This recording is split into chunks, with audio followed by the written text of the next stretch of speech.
All right, welcome back to another great episode of Dr. J Radio Live. Of course, I'm your host, Dr. J, broadcasting from the City of Angels. Or is it? I always ask that. I always come up with names demons, cats, dead, whatever you want to say, La La Land.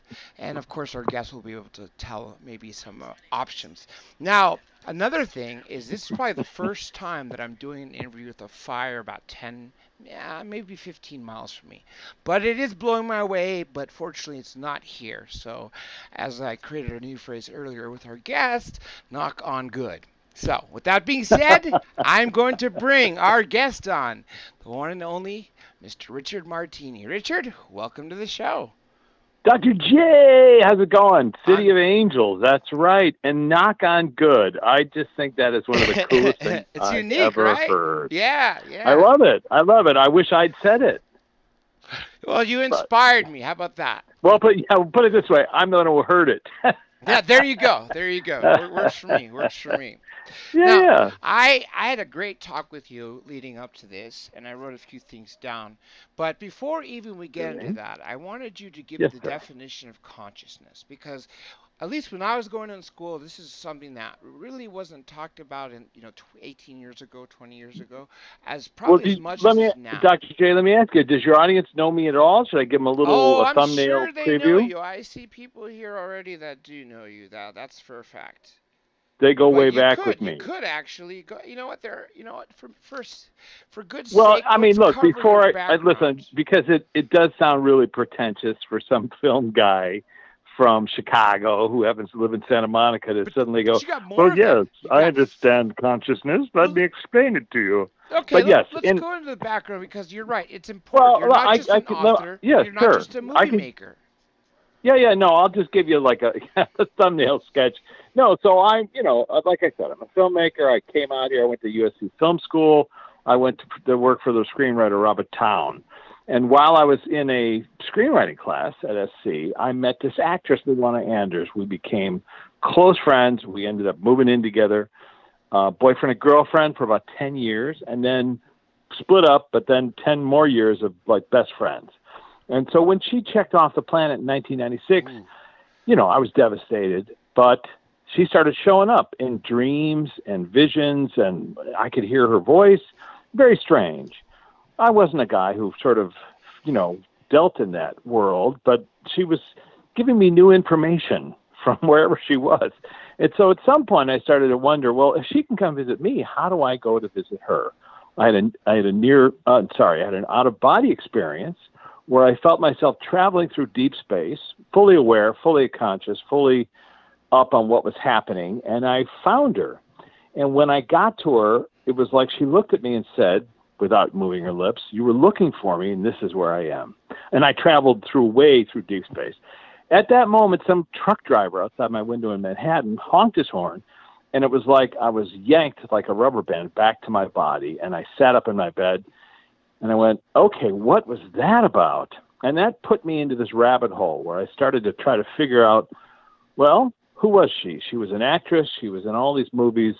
She was a Buddhist, so I started studying Tibetan philosophy. I went to Tibet, made some documentaries there. That didn't seem to have the answer. Ultimately, I ran into this work from a psychologist from Los Angeles, a hypnotherapist named Michael Newton. And your fans might be aware of his work, but he wrote 4 books. One of them is Journey of Souls. And over the course of 30 years, he had 7,000 people say relatively the same things about the afterlife under deep hypnosis. I thought, sounds like a great idea for a documentary. So I contacted the Newton Institute. I said, I'd like to talk to Dr. Newton. They said, no, he's retired, but we're doing a conference in Chicago. You're welcome to come and film. So I went to Chicago, my hometown. And when I got there, I turned the camera on, fully expecting to see, I didn't know what I was going to see. I'd read his books, but there they allowed me to film people under deep hypnosis, which became my book and film called Flipside. And at the end of filming people under deep hypnosis for a week, they said, why don't you try it? And I thought, oh, great, this is my opportunity to prove this wrong. They wanted Because you to try to meditate or to get people under hypnosis, to hypnotize people? No, they wanted me to try it myself, I film see. myself under deep hypnosis. And I thought, what a great experiment, because I didn't come there. I didn't believe in an afterlife per se. I didn't believe I could be under hypnosis. I had just been filming people under hypnosis saying the same things about the afterlife. So I was aware that had happened. But so they said, why don't you try it? And so I filmed myself for 4 hours under deep hypnosis. And like I said, I didn't think I was going to go anywhere, but I went. I went to the same places that everybody that I had filmed went to. I saw a previous lifetime. Later on, I was able to forensically verify that life existed and the stuff I said actually happened. And then I met people on the flip side that all people meet during these sessions, like the hallmarks of what they see. They see guides. They meet guides. They meet their counsel. Everybody has one. They're like teachers that help you figure out how well you did in your lifetime. And they like kind of angels too, right?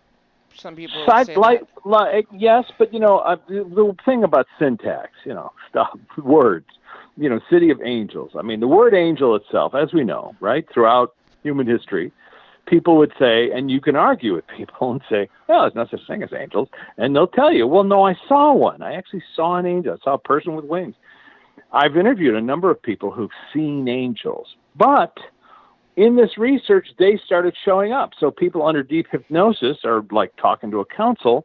And as they're describing their council, usually it's anywhere from 6 to maybe 15 or 16 people, they'll say, one of my council members is an angel. And what I've learned in this research is, I'm filming, right? And so usually it's the hypnotherapist asking questions. But I started asking questions. I started slipping notes to the hypnotherapist to ask the angel questions. So let's talk to you. How did you become an angel? Is it like something you earn? Is it something, well, what are your wings made out of? Let's just start there. Are they wings? Or are they etheric energy? What are they? Can I hold them? If I put my hand on it, what would it feel like? So those kinds of questions I allow myself to ask because I'm kind of looking for the architecture of the afterlife. How does it work? So people on a council, I've been doing this for quite some time. I would say over 10 years. I've filmed 50 people under deep hypnosis. Since then, I have to add it up. It's probably about 25 people, not under hypnosis at all, but accessing their counsel on the afterlife.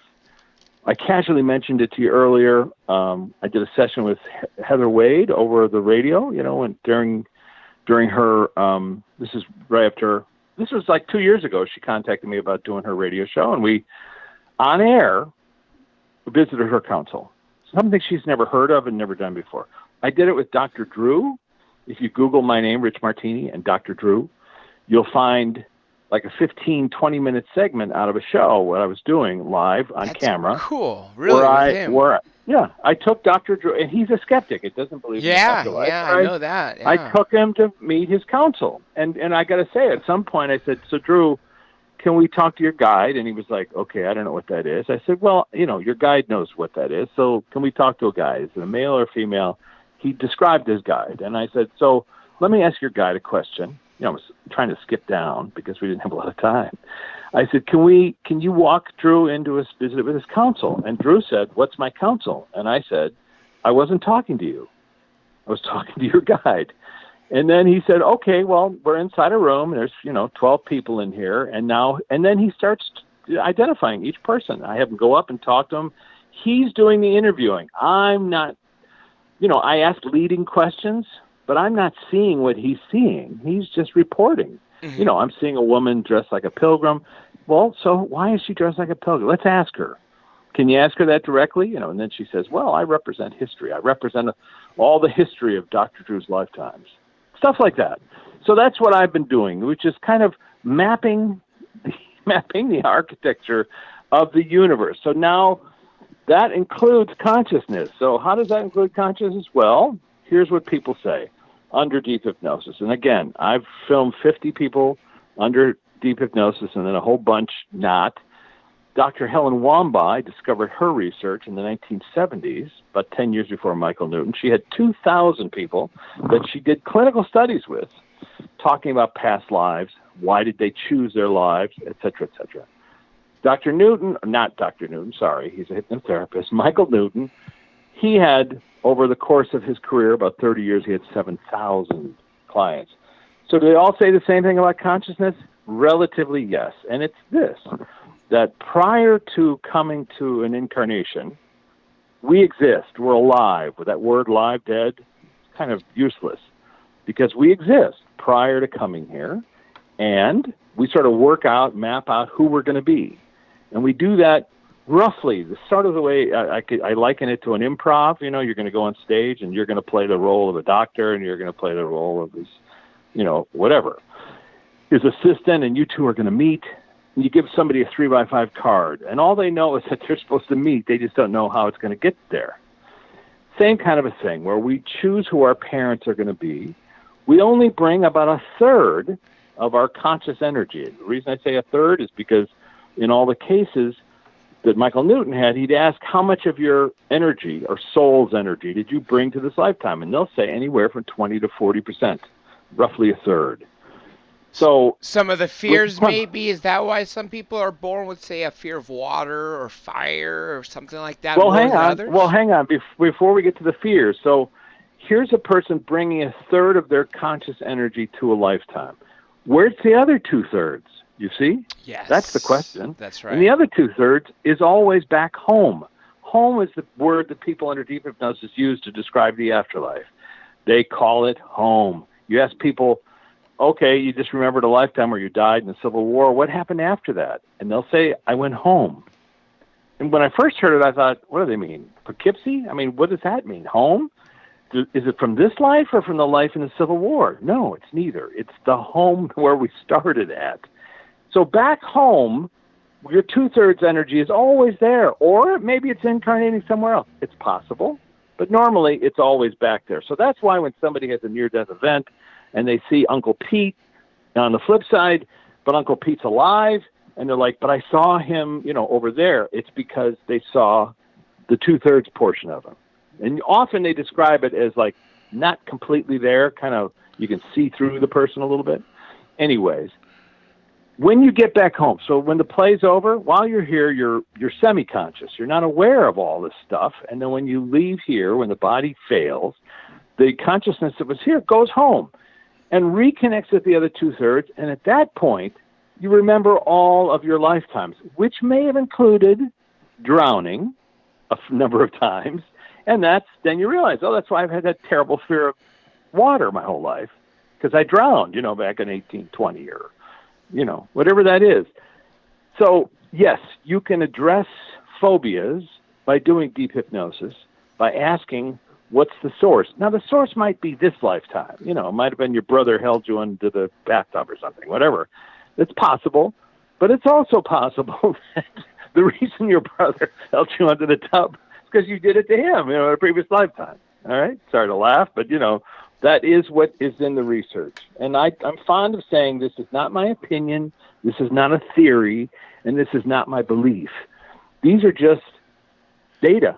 These are the reports that I've filmed over the past 10 years of people saying the same things about the afterlife. That's it. Now, I've had skeptics on, and obviously they try to debunk literally everything. I mean, down to religion, consciousness. And they say that when you die, you literally just die. That's it, lights out. Other people, at least one other person, Chet Snow, said that not only do we have a consciousness, but when we die and we leave into another dimension, wherever it goes, that our body weighs about 0.5 gram or so less. Literally, if you weigh the body, say, they've done that study. Yeah, there was that movie that was, I think it was called, 7 ounces, something like that. Regardless, I've gotten more people saying that there is something that happens afterwards. Well, all right, but hang on. I understand. Here's the thing. Here's what I like to say. I'm talking about research. This is not my opinion, right? This is not my opinion of what happens, not my theory of what happens. It's not a belief. I'm just citing the data. what people consistently say. So when you ask them, so what happened in your previous lifetime? I went here, I did this. Of course, then you do the forensic study to see if it was accurate. At the end of that lifetime, what happened? You ask them, and they'll tell you, it was weird. My body fell, but I was standing there, but nobody could hear me anymore. And then I felt myself being pulled away, or I felt myself flying, or I felt myself traveling. Sometimes it's into a tunnel. Sometimes it's not. Sometimes it's towards a light. Sometimes it's like suddenly a shift. You're now home. And when you look around, there are your friends, the people who you normally incarnate with. You recognize all of them. Oh, there's Uncle Pete. I didn't like you very much. And Uncle Pete comes to you and says, you asked me to play the crazy Uncle Pete. Don't you remember? That was our part of our life's journey. I'm just citing the data. When you're a skeptic, it's fine. There's not everybody signs up for a lifetime to learn how the play ends. If you're a skeptic, that's great. That's what you signed up for. But I'm just saying, if you look at the data, right, it's just data on a table. If you get upset by it, that's something else. But if you just look at the data, I'm talking about 9,000 cases of people saying the identical thing, not roughly identical, but the identical thing, and it's contrary to every religious concept that's out there. And that's important to state, which is, a lot of skeptics come in and they're like, well, you're trying to make me believe in a religious Okay, that's fine. But I'm just saying what these people claim is not what any religion that's on our planet claims. They talk about reincarnation in all the religions that sort of deal with reincarnation. They talk about karma. They talk about punishment. They talk about having a lesser lifetime because you were a bad person, et cetera, et cetera. That's not in the research whatsoever. Religions talk to you about sin and punishment and going to hell, not in the data. I'm sorry, it's just not there. What people do report is consistent, and it's reproducible. 2 hallmarks of science. If you want to prove data, you have to make it has to be consistent, and it has to be reproducible.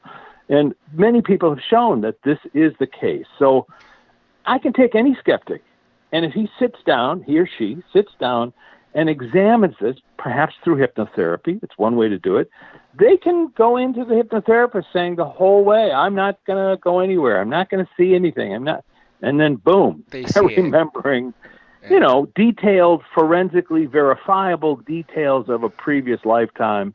The thing about the internet now is you really, if you're adept at it, you can go into records all across the world and find people's names. Just the other day, I was talking to a friend of mine, doing a session with a friend who I hadn't seen in 10 years.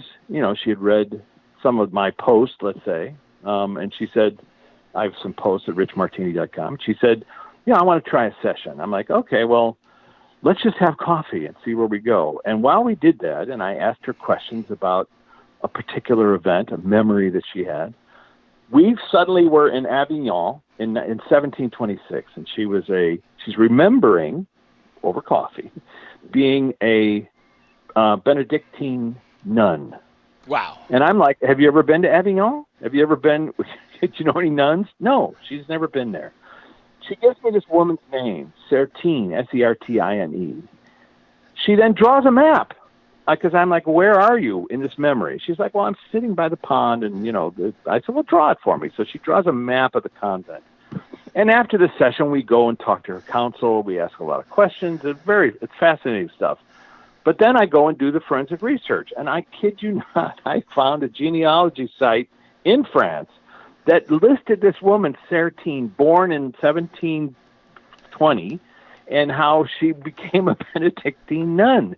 And then I found a map of that monastery in Avignon, identical to what she had drawn for me.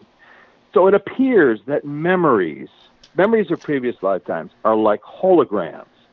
They retain all the information of whatever happened in that era, in that time period. And what I've discovered, I don't know, I won't take it to my credit. I'm sure there's other people doing the exact same thing. But in my own little field, what I've discovered is that you can access any memory that you've had, any dream, any event. Could be a near-death event. Could it be out-of-body experience? Could be a bad dream. And by accessing, which is what I do with Dr. Drew, he had a recurring nightmare. And we went to the nightmare, and then through using the nightmare as a gateway, we went in to visit with his guide and his counsel and all these other people. And in 15 minutes, he was there talking to, people he's never seen in his life, but they seem to know him and have known him through all of his lifetimes. Now, as I was mentioning skeptics, Steve Jobs was one who really didn't, participate in religion, at least any Western Not religion. anymore. But, right? But the very last thing he said was, "Oh, Yes. wow, oh, wow." I think it was either, 4 words or maybe even 6, 3 times, 2 or 3 times. 3 times. That's correct. What was he seeing, right? Wow. Yeah. Obviously he was seeing something. Here's all right, so I can answer that, which is one of my friends that I've known for a long time worked for him. And she also worked for Bill Gates. So she I won't say what she did because she was like, you can't tell anybody, that what I did. But I know her well. And so we did a session. It's in the book, It's a Wonderful Afterlife. And in the session, and I must say it was funny because she was very skeptical about doing this. But, because we're old friends, she was like, yeah, sure, you can film me, but you can't show anybody. So I, changed her name and everything. But at some point, we finally get to a Between Lives realm where she's accessing all this information. And then she says, oh, Steve has just appeared. And I'm like, Steve who? And she's like, my old boss. And now so then I direct the conversation to him. So what were you saying what was the meaning of your last words? And he said, whatever it was, I think at the time he said it was seeing that there were other realms beyond this realm, that, as the filters fall away, you start to see that there's other frequencies that, aren't of this frequency. And so one after the other, and I asked him if it related to the LSD experiences he had in his youth. And I think at the time he said yes. I just don't remember. But so you can ask, if you knew somebody, right? If you knew somebody under hypnosis or by just a series of questions, you can access that person, ask the question. Now, any reasonable, rational person would say, well, you might be making it up, right? Because that's the answer you want. But what I try to focus on is new information, which is something the person I'm asking couldn't possibly know.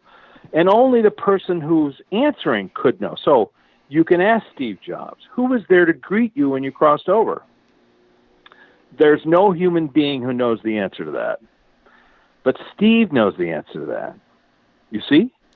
And so by asking him that question, who was there to greet you, then he tells you whatever it was, and then you do the forensic research. He's saying it was, Uncle Joe or whoever it was that he said. His spirit guide, right? His particular spirit guide. No, in his case, no, it's not always your spirit guide. Sometimes it's a dog. Sometimes it's a cat. Mm-hmm. And the reason for that is because, I'll give you another example, but the reason for that is that it's problematic as you go from one frequency to the next. And you may be a little disconcerted, like, where the hell am I? What's going on? And then when you see like a cat or a dog that you used to know and love, and they're licking your hand, you're like, oh my God, there's my dog from, that I lost 20 years ago. And now you realize you're in another frequency. So people often say the most comforting thing. Now I'll give you an example. The actor Harry Dean Stanton was a friend of mine. And Harry Dean was famous for being an atheist and a skeptic. His last movie, Lucky, that's all he talks about. If you sat with Harry, as I did, many a night, having dinner, cocktails at Dantana's, he would say, the topic would show up, and he said, there is no afterlife. There's nothing that happens. You fall into a dream. That's what he says, okay? At some point, right after Harry died, I was doing a session with my friend, Jennifer Schaefer. She's a hypnotherapist. Mm-hmm. She works with law enforcement nationwide on missing person cases. So her day job is helping police work. And with me, I use her like a cell phone to the flip side. So a week after Harry died, she says, there's somebody here. He's an actor. I recognize him from the show Big Love. I'm like, that's my friend, Harry Dean. Harry Dean, so what's it like for you, dude? You were an atheist and a skeptic. What was it like for you to realize that there is an afterlife? And he described this elaborate thing that happened where my friend who died, Luana Anders, the actress, because that's how I knew Harry, she was there to greet him. And she gave him a soft landing. That's the way he put it. He thought he was in a dream. And in the dream, my friend Luana was driving a car, and they were driving to the Monterey Pop Festival. And Harry Dean, I didn't know this, but Harry Dean and Luana and a guy named Fred Roos, who's still alive, the three of them drove to the Monterey Pop Festival in 1967. Okay? Just before this session, about a week before, I went to see the movie Monterey Pop, and I wrote to Fred Roos, who's alive, and I said, Fred, didn't she go to the Monterey Pop Festival? And he wrote me back and said, yeah. Wow. She did. And now I find out, because I wrote to Fred afterwards, well, who was with you? And it's Harry Dean. So the three of them are in a car. So Harry Dean is in this car with Luana and Fred. He thought, as he put it, he had fallen into a dream, a happy dream. And then I said, so when did you realize it wasn't a dream? And he said, when we got a flat tire. I said, what happened? That's what woke he said, him up out of fix it. the tire. Yeah. He said, I got to fix the tire. And I looked at Luana and I said, we didn't have a flat tire. And Luana looked at him and said, I know. And that's the moment when he realized it. Now, ultimately, Harry gave me private, personal messages in 1962. His words, not mine. So the baby was there to greet him, okay? So now I'm at his memorial service, and this woman introduces me to the 5 women who were with Harry when he died. I didn't know that. And I said, well, was there anything weird that he said? And this woman said, he said, hand me the baby, but there was no baby in the room. Another verification of Harry. So, but here's the important part, which is, what do you want me to say at your memorial service to your atheist friends, your skeptical friends? He said, tell them to believe in the afterlife. I said, Harry, come on. None of your friends are going to look at Rich Martini, like, who's he, and say, oh, if I get up and say, I was talking to Harry, he told me to tell you to believe in the afterlife. They're going to get out of here. He said, well, tell them to believe in the possibility of an afterlife, and then they won't waste another minute of their lives arguing about it like I did. Now, that's a brilliant sentence. Earlier, when we were talking, you told me something really interesting. When you were asking me what a period of time I'd like to visit, and I was mentioning times, and one of the things I said was the time of Leonardo da Vinci painting the Mona Lisa. You gave me an answer that's a direct memory. Can we talk about that? Sure, but actually, the part about it, because I'm a guy who does deep research, and so I was saying I'd written this HBO miniseries, which didn't get made. They made Rome instead, but I wrote a miniseries. Oh, that was yours, Rome? No, I didn't. I didn't make Rome. You see, they had 2 on their table. One was mine, the Medici family, the Medicis, kind of like the Sopranos, and the other was Rome, and they made Rome instead. So, it's unfortunate it still sits on a shelf somewhere at HBO, but while I was doing that research, I took a deep dive into Florence and what was happening then, et cetera, et cetera. And I was pointing out to you that when you want to examine something like, who was Leonardo's model for the Mona Lisa, that would be something you could examine, but, how do you prove it, right? Because, you'd have to do a deep, deep forensic dive. It just so happened that I had done the forensic dive, that I discovered that she was this woman, Lisa Ghiberti, who ran the Hospital of the Innocents. And this was, 1995 or something like that. Since then, it's come out that that's who that is, that the Mona Lisa was this woman, Lisa Ghibertini, I think. But, the point, that point is, and we were talking about that because when when you're, let's say you're accessing a memory or trying to access a memory, it's very difficult. But let me give your listeners a much more personal way to access the flip side. And I learned this from Michael Newton. Mm-hmm. Michael Newton was, the guy who started my documentary. Flip side, he gave me his last interview, okay? But then he passed away. I mean, he told me it was his last interview, but he didn't pass away for another 10 years or something. And then after he passed away, I was doing a session with Jennifer Schaefer, my medium friend, and she said, that guy is here, Morton. And I said, Morton? Who's Morton? She goes, your friend, Morton. He's here. And I went, I don't know who you're talking about. She goes, the guy you made the documentary about. I said, oh, you mean Michael Newton? She goes, yeah, okay, I'm sorry. That's just, but if she was trying to make it up, you'd think she'd get the name right. Yeah. Anyway, yeah, that's right. we just started working together, and so I said, well, what does he want? Because I only met him once, and I interviewed him, and I maybe emailed him a couple times. And he said, I said, what are you doing, Michael? And he said, I'm helping people communicate from one side to the next. And I said, oh, okay. Let me clarify. Are you helping people here talk to their beloved loved ones over there? He said, no, the opposite. I'm helping people over here to communicate with people over there. I said, okay, well, I'm going on coast to coast this weekend. Give me a 1, 2, 3. Like, what can I tell people? He said, say their name, ask your questions. I said, wait a minute. You mean you say your loved one's name? You say it aloud or in your head? He said, it doesn't matter, Richard. That's what Jennifer said. I said, okay. So then you ask questions, but how do you know the difference between making it up or actually getting a connection? He said, when they answer the question before you can form the question, you'll know you've made a connection. Let me say that again.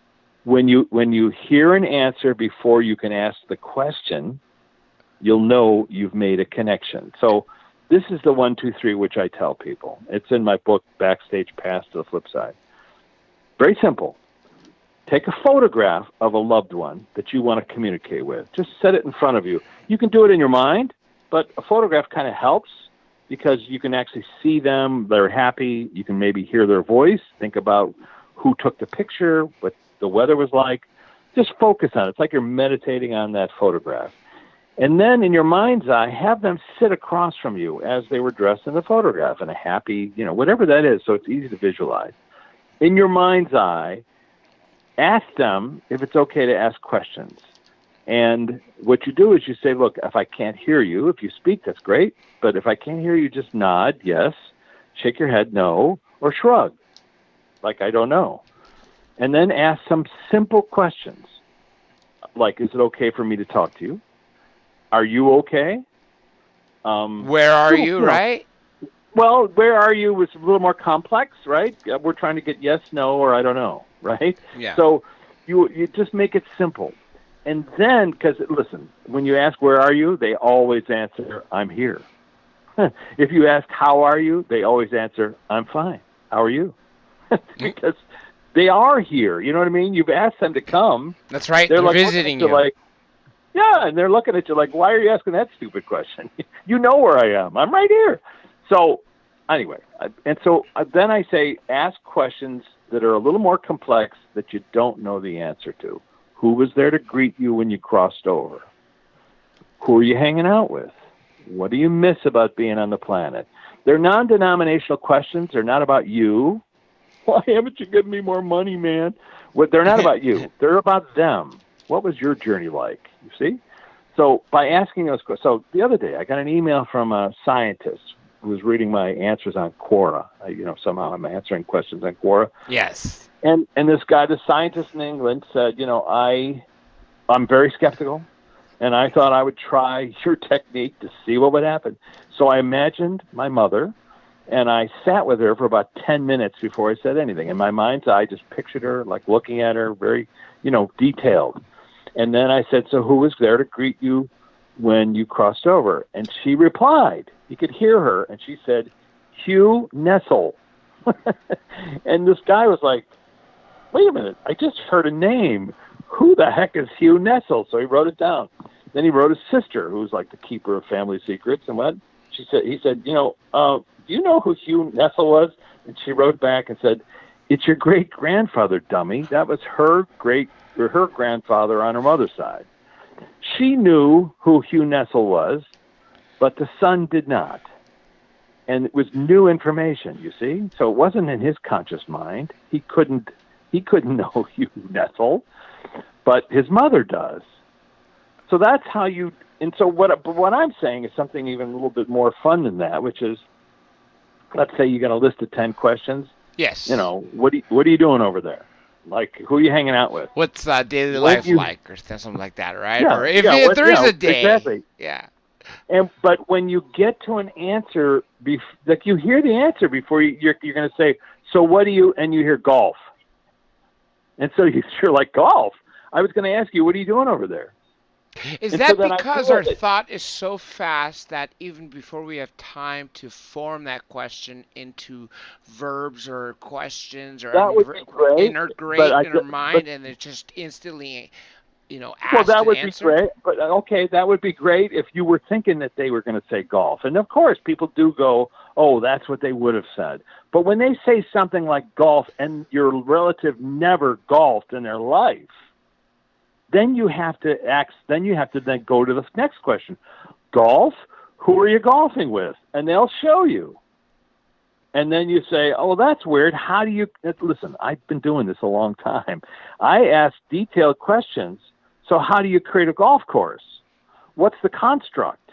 How do you do it? What are the ones and zeros about creating a golf course?" And they'll tell you. It's a combination of math, CGI. It's a combination of consciousness, your memory of all the golf courses you've seen either on TV or you've actually been to. So it's a weird conversation. So when I asked Gary Shandling, who I don't know from Adam, but I said, Gary Shandling, I'd met him once.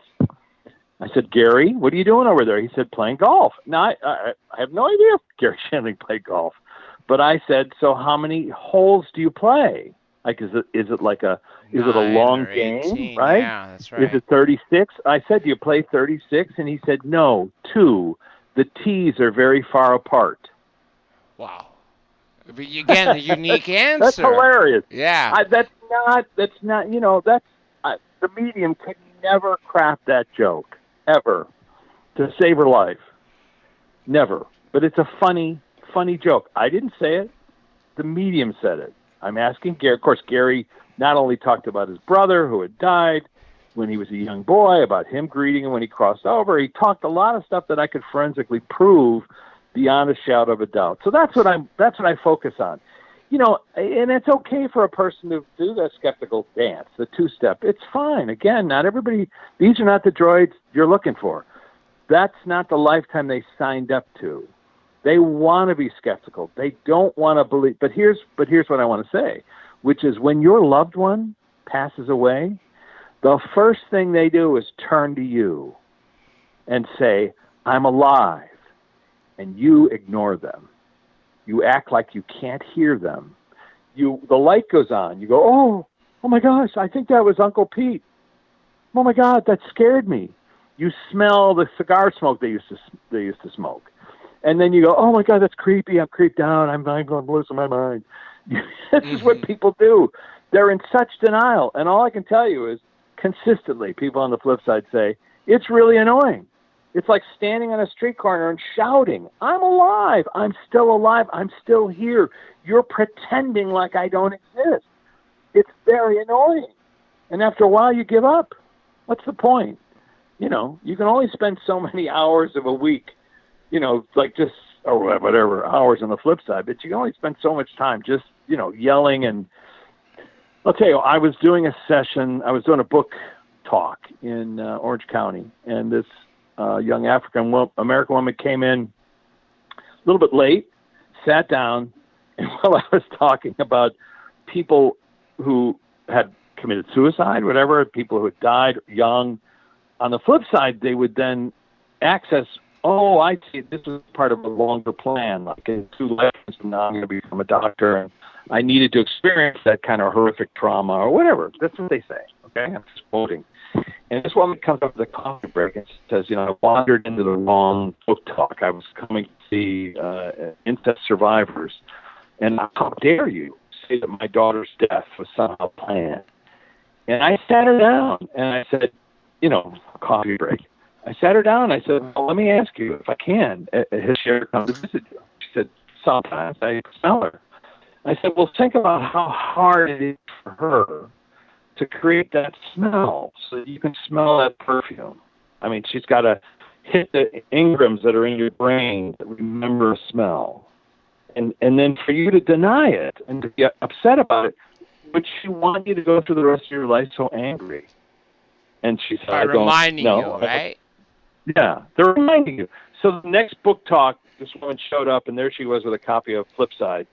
with Post-it notes all the way throughout. And I went back to see her, and I said, "How you doing?" And she looked at me, and she said, "I just wanted to look you in the eye and thank you for saving my life."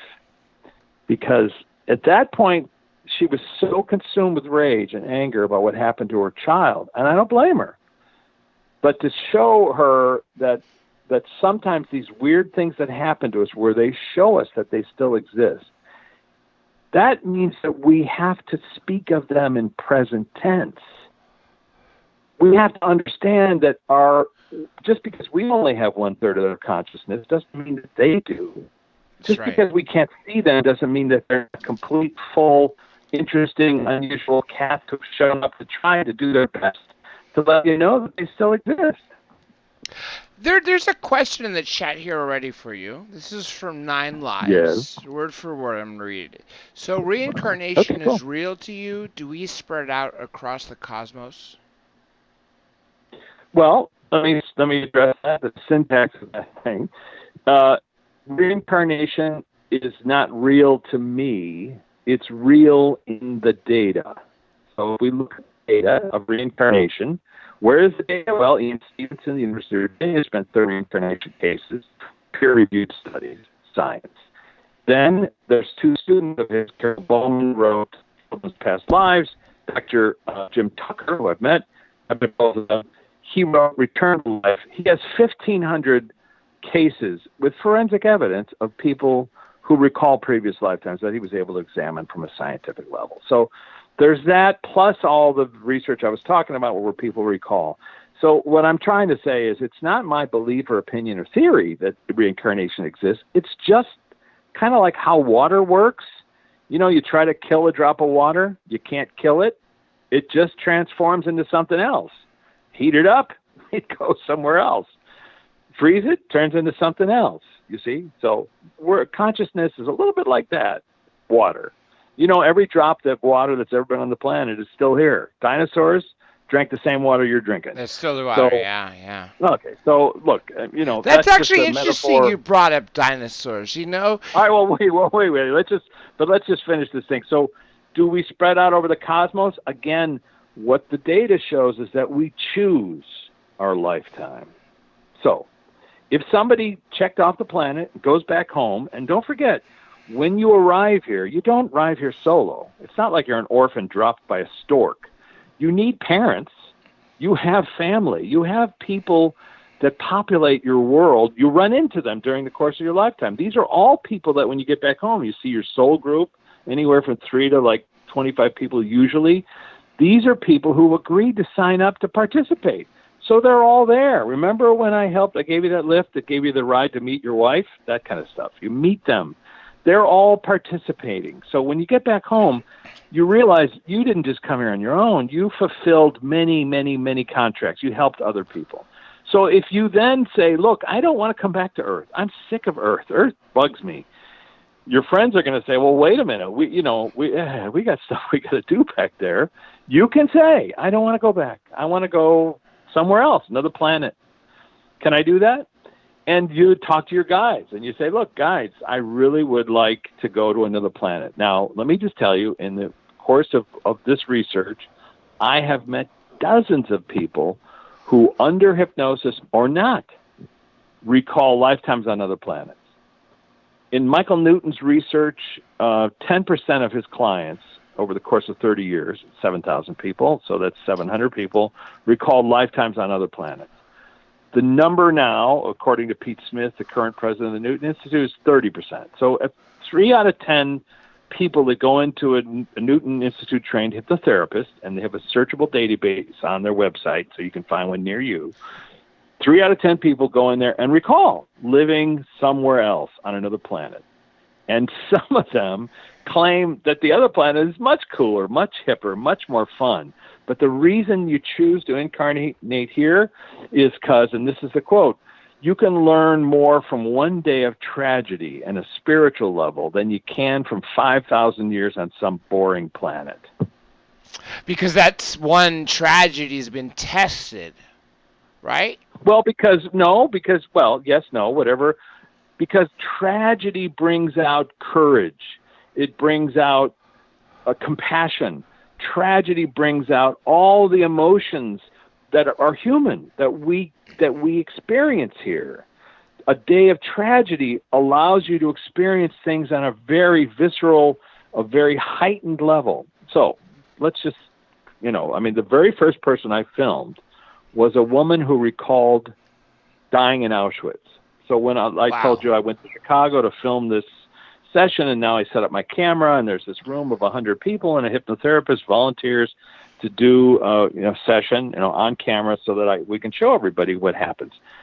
And I talked to this woman after the session. She had never had this memory, but during the course, Paul Oren, at the time he was the president of the Newton Institute, he did the session. Michael Newton sort of stood off to the side, and we went through this woman's life in Syracuse, happy-go-lucky, and then he said, take us to a significant life that has something to do with this life. And she suddenly was saying, I'm in a gas chamber and I'm naked and I'm shivering and I'm waiting for the showers to come on. And later on, she said that was Auschwitz. But the hypnotherapist stopped her and said, let's go back to a happier time in this life, and which is she did. And I was able to look this woman up, Anna Paczynski from Warsaw, and she lost all of her family and all of her friends. Everyone died. And now we went back to this point when then she passes away, and then she sees herself sort of being greeted by her guides, and she goes back home, and she sees all of her family, of course. They're all there, and they're all greeting her. That she recognizes some of them as people in this life. But in the course of that, she talks to her council. She goes to see her teachers, and she says to them, why did I choose such a difficult life? Oh, my God, I lost everything. Everything I loved was just stolen from me. And then she says, and that's on camera, it's in the film flip side, it's in the book flip side. She says on camera, they're showing me, this is going to be really hard to explain, but they're showing me that it was harder to choose to play the role of a perpetrator in this life than that of a victim. When I heard the sentence, my head shot up from the camera because I thought that is easily the most politically incorrect thing I've ever heard in my life. And I thought, how weird is this that I'm filming this and she's saying it was harder to choose to play the role of the bad guy. But then she went on to say every day in the camps was this heightened lesson in courage, in forgiveness, in compassion, in whatever it is that the person signs up to learn. And the people who chose to play the perpetrators will suffer for many lifetimes for those events. So that it was harder for them to choose to play that role. So if you think of it as a play, if you think for just a minute, and I know the theater, you go in, it's fun, you have whatever it is, you leave the theater and there's no harm done.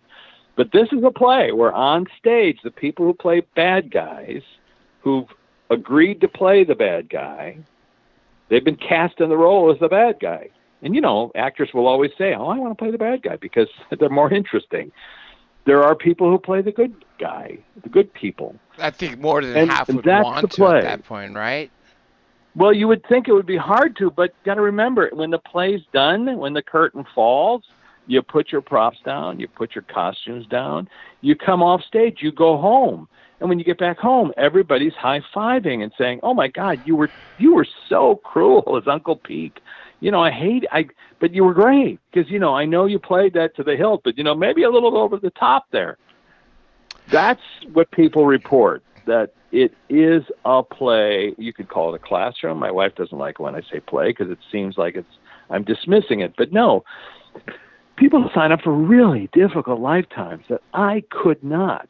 I look at them and I think, oh, my God, I could never do that. However, when I see somebody suffering, really difficult, I think to myself, what knowledge are they gaining from this experience, this really difficult experience they're going through? If they chose this lifetime, what could they possibly... So it's this thing where now you realize you can't judge anybody. It's easy to say that, but that's in the research. When you start to judge somebody for the role that they chose, it falls apart because you may have asked them to play that role. One of the most controversial things I've seen was, and I reported it in It's a Wonderful Afterlife, a friend of mine from high school came to a session, a very successful businesswoman in New York, and we were on the way to visit Scott DeTamble, a hypnotherapist in Claremont. Lightbetweenlives.com is his site. He's really excellent. Michael Newton trained him. But on the way there, she turned to me and said, I was molested as a kid. I never told you, but I've had like 20 years of therapy. And I went, oh, my God, that's terrible. I had no idea, and I'm so sorry. I knew the guy, it was terrible. But she said it might come up. And so now here we are. She's under deep hypnosis, recalling an incredible previous lifetime that I was able to discover all the, forensic details. But then she gets to this sentence, and the hypnotherapist says, so you wanted me to ask you about your relationship to this person? Because he doesn't know why she's asking the question. And she says, oh, I see. He came to me as one of my students and asked me to help teach him the negativity of those actions. And because I've had many lifetimes with him and I know what he needed to learn, I agreed to participate.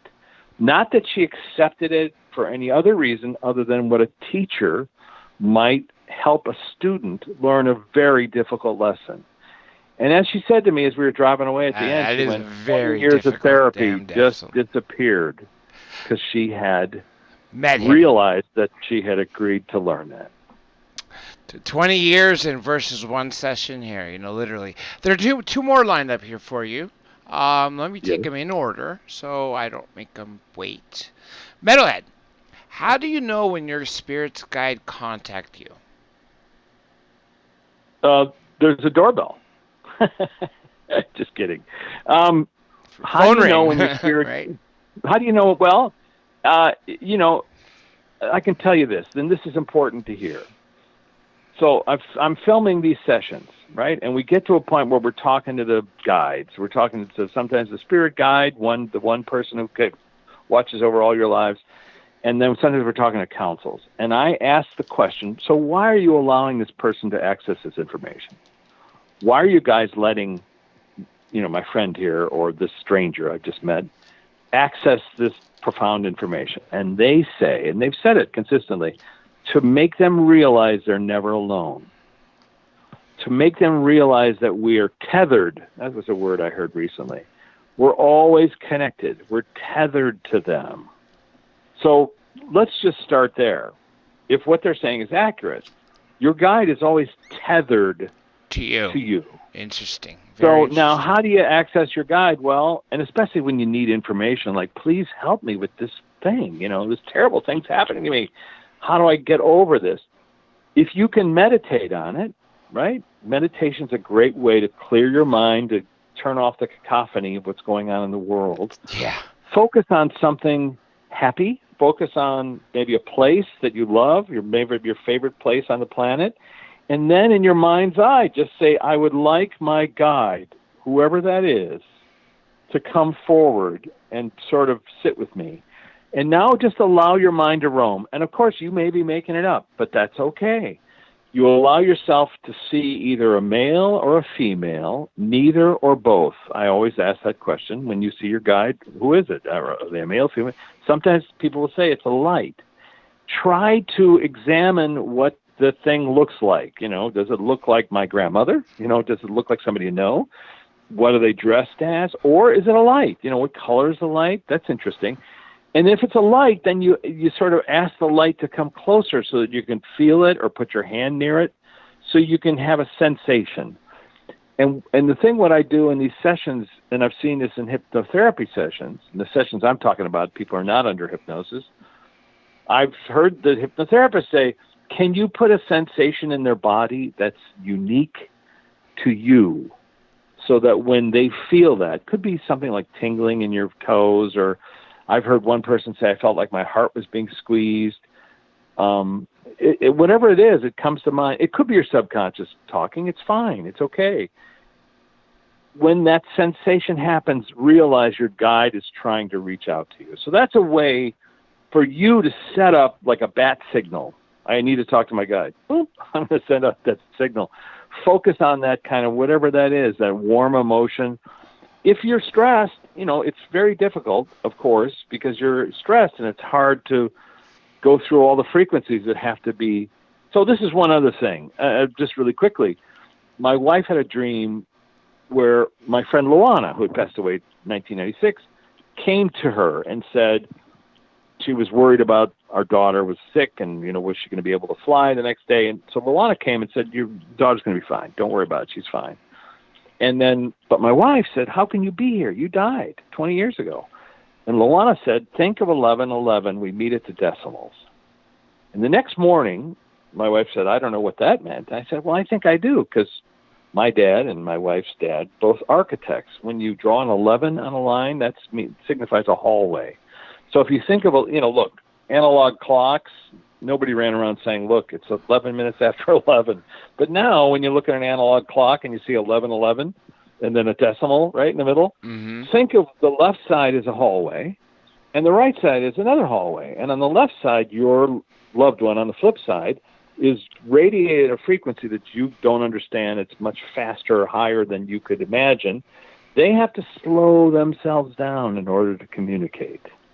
We, on the other hand, on the other hallway, we have to speed our energy up. Might be through dreaming, might be through meditation. We speed ourselves up, it might be just dreaming, so that we can communicate at the decimals. And at the decimals comes information. So your guide, so you can picture 11:11, or you can picture some person. You can picture, Brad Pitt. It's okay. Just imagine somebody sitting across from you, reach out, hold their hand, and ask them for help. That's the best way. Nine Lives is asking, is your spirit guide a deity or ancestry? Okay, now this is Nine Lives' second question. Does Nine Lives get 9 questions? I'm kidding. Is your spirit... Wait, say that again. Is your what? Is your spirit guide a deity or ancestry? Neither and both. So what is a deity or deity? What is that? It's a word that we use, syntax. It's a word we use to explain something we don't understand. But we also give it a higher purpose, right? It's not just our casual buddy, Pete, but it's somebody of greater stature. So is your spirit guide omniscient? No. That would be like beyond, beyond, beyond. But they're aware of all of their lifetimes, right? And they're aware of all of your lifetimes. Your guide once lived lifetimes and then graduated and became a guide. So they know a lot. Let's put it that way. But they don't know everything. So your guide is really just focused on your progress and your progression. When you meet your guide, you might go, oh my gosh, you're my guide. A lot of people burst into tears. This is my eternal teacher. But your guide is generally a guide, somebody who's helping you out. Ancestry in terms of, they've been there since you were formed, when you first became a conscious entity, when you had I'll give you an example. So I was talking to a guide. I said, how'd you become a guide? And the guide said, I lived all of my lifetimes. And when I graduated all through, my college, my university, when I graduated, my graduation gift was you. I'm talking to my guide. And he was saying, it was me. And that the two of us mapped out, and the way he described it, he said, think of a giant blank canvas, and Rich and I sat down and said, okay, what colors are we going to use in our canvas? What do we want to learn? And the two of us mapped out, let's say, 1,000 lifetimes, 500 lifetimes, whatever it is. In this lifetime, he's going to learn compassion, and that one he's going to learn how to, be an idiot, or whatever. That's the colors. And then eventually you look back from the canvas and go, I'm missing some red over here. You know what? I never conquered that jealousy thing. So this is what people refer to as karma. But I'd like to go back and do that jealousy thing again. It's an energy, right? I'm not forced to. I choose to. I want to try a lifetime where I can be really jealous and I can overcome it. So that's the college. That's the university. So ancestral in the sense, they've been with you for all your lifetimes. But when you graduate, you then will either watch over some other person or something else. You'll become someone's possible guide, right? That's what you mean? That's right. But there's plenty of gigs on the flip side. Being a guide is just one gig. There's many, many, many, many gigs. Lasha Senyak wants to ask, if reincarnation is real, why do ghosts come back? Okay, so let's talk about ghosts for a second. what I think is funny, it's again syntax. People go, well, we're talking to the dead, or that's a ghost. It's a word that we use to explain something we don't understand, right? Imagine if you used another word for a hawk. That's a ghost. But in this case, we don't understand what that is. So a person who's been on the planet, their body fails. They stick around for some reason. Again, free will. So they can stick around if they want to. Or they can go home. Some people prefer to stick around. It could be because they're keeping an eye on somebody they love, somebody they know. It could be they're keeping an eye on somebody they knew in a previous lifetime that they care about.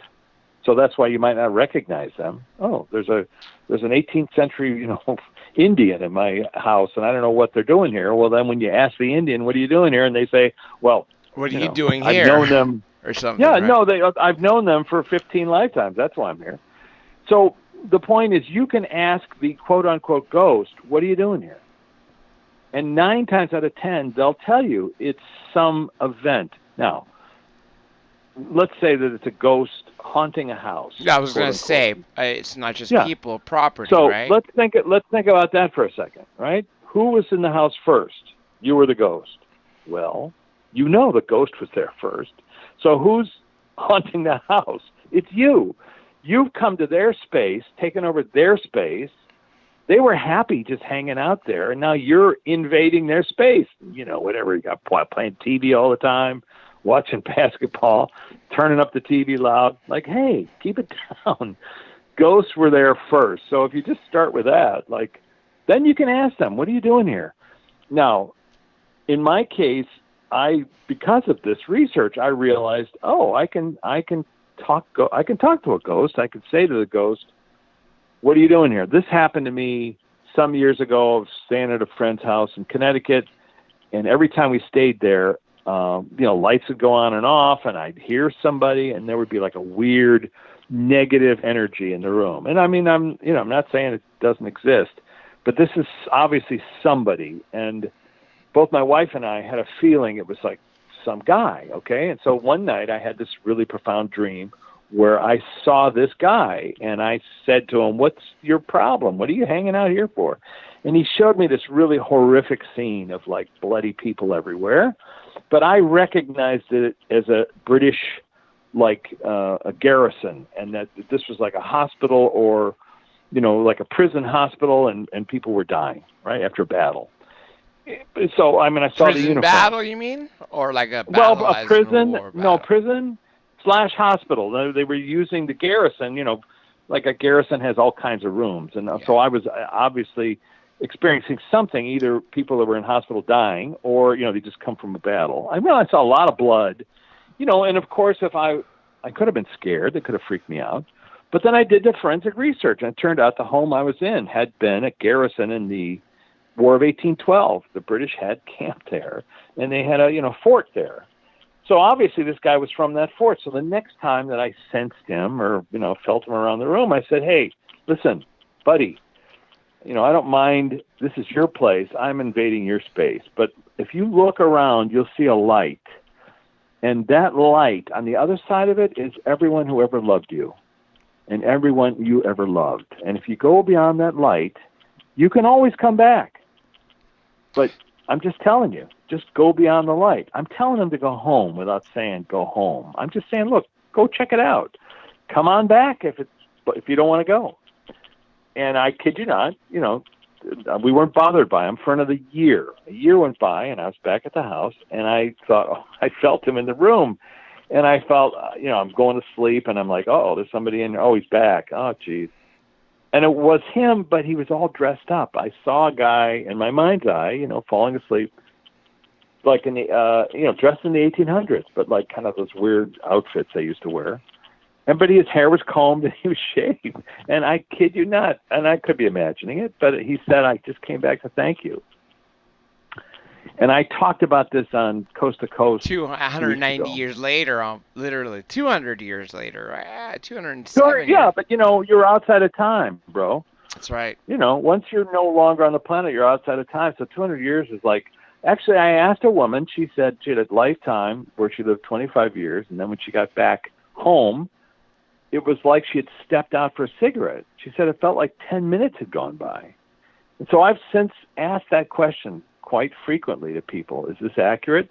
So 25 years is like 10 minutes. I was going to say, years? it's also it's based on, even each planet has a different time because, That's right. That's right. hours of the day, hours of their days in the year. But just in terms of Earth's time, Mm-hmm. so 250 years is like 100 minutes. Wow. You Nothing. see? So Nothing. 2,500 years is like 1,000 minutes, which is like a week. Yeah. So somebody who lived 2,500 years ago showing up in your house, not that strange of a thing, except, since then they probably reincarnated many times. So you'd have to wonder, like, what are you doing hanging around here? But it also explains how it is that in this research that I've been doing, I can talk to people, ask questions of people. So let's say I want to talk to Einstein. That's an obvious person, right? So Einstein's passed away.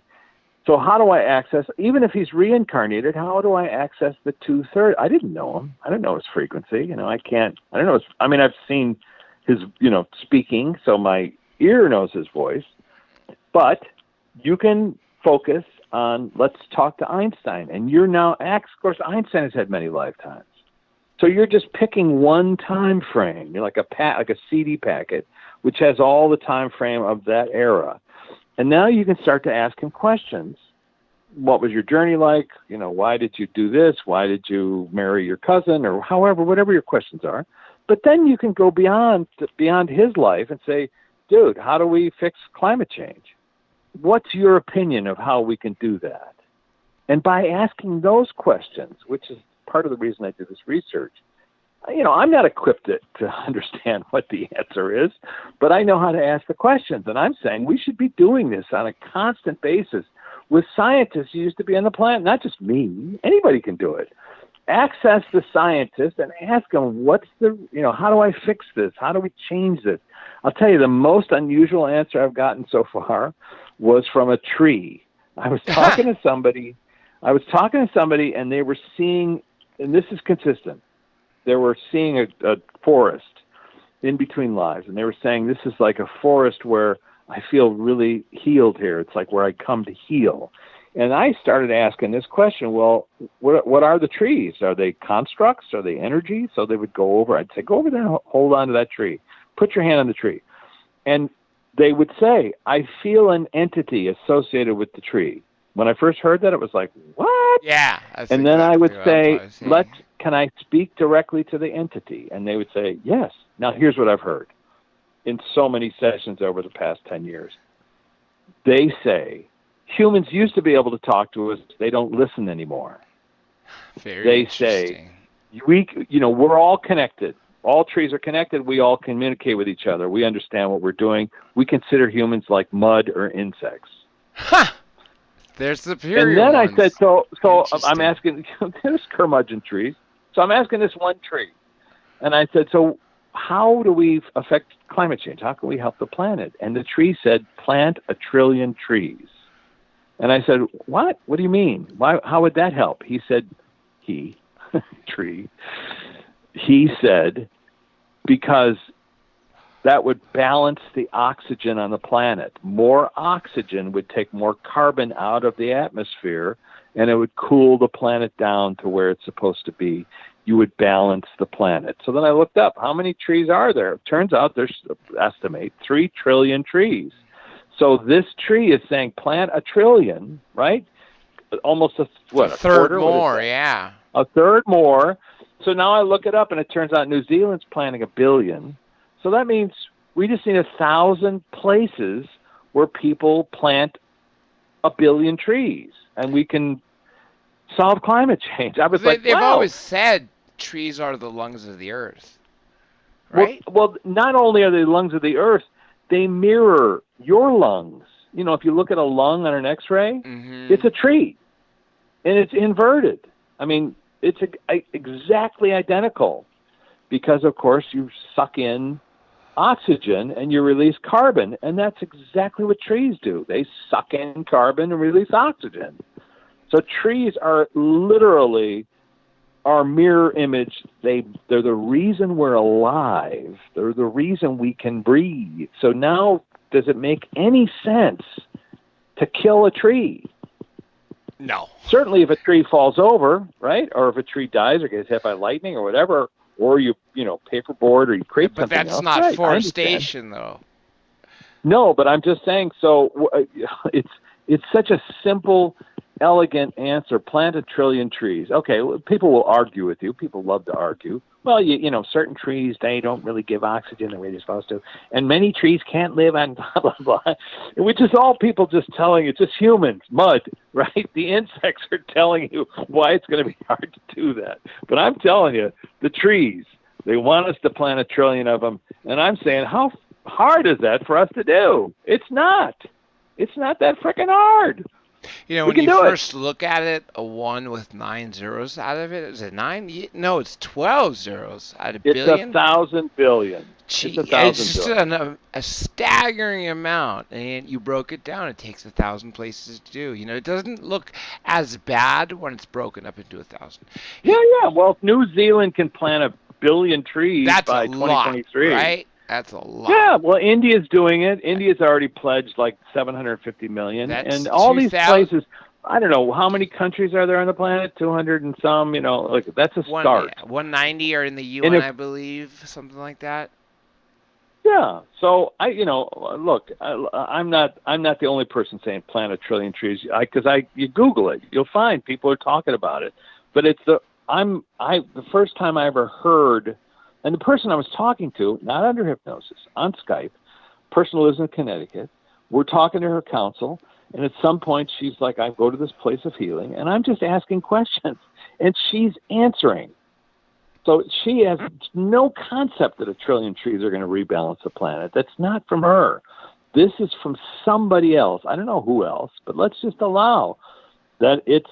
And the tree claimed that he had lived 640 years. Actually, that was the number he gave on the planet. Well, they do get to live a long time, most of them, that's for damn sure. Sequoias live 5,000 years, man. So wouldn't it be cool if you could talk to a sequoia? Yeah, what could you learn? To know what was going on around in the area, getting images of the climate, days let me give you one more. Well, let me give you one more example. I was in Descanso Gardens, or in L.A., L.A. area. Guy was holding a redwood tree, and just, his hands were on it. So I went over to him. I whipped out my camera. I said, dude, what are you doing? He said, I'm talking to this tree. I said, okay, well, what are you saying? This was about 2 or 3 years ago. And I said, what are you saying? He told me, I'm just saying this and that and the other thing. And I said, well, let me ask you, have you ever heard new information from a tree? He said, what do you mean? I said, something that you couldn't know. He said, yeah, I was in New York, in Brooklyn. I was in a forest in Brooklyn, or I don't know where that would be, but he said it was like a, park.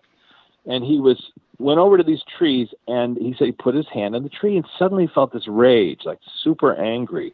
And I laughed and said, okay, a typical New York tree. He said, no, the tree was trying to tell me something, that something had happened. And so I said, well, what did the tree tell you? He said, he was asking the tree, like, why are you so angry? And the tree said, go around that grove about 40 feet away or whatever. He said, go around that corner. You'll see. And he walked around the corner, and in this grove that, off to the back where you couldn't see it, somebody had dumped a bunch of chemicals, and those toxic chemicals were killing the trees. So this guy was literally furious that some idiot human was killing his friends. One of the insects are mud, right? But my point is that this guy didn't know that. It's new information. He didn't know that he was going to find toxic chemicals around the corner. He was told by the tree, go around the corner. And I'm just saying, this guy wasn't under hypnosis. He's just standing there holding a tree.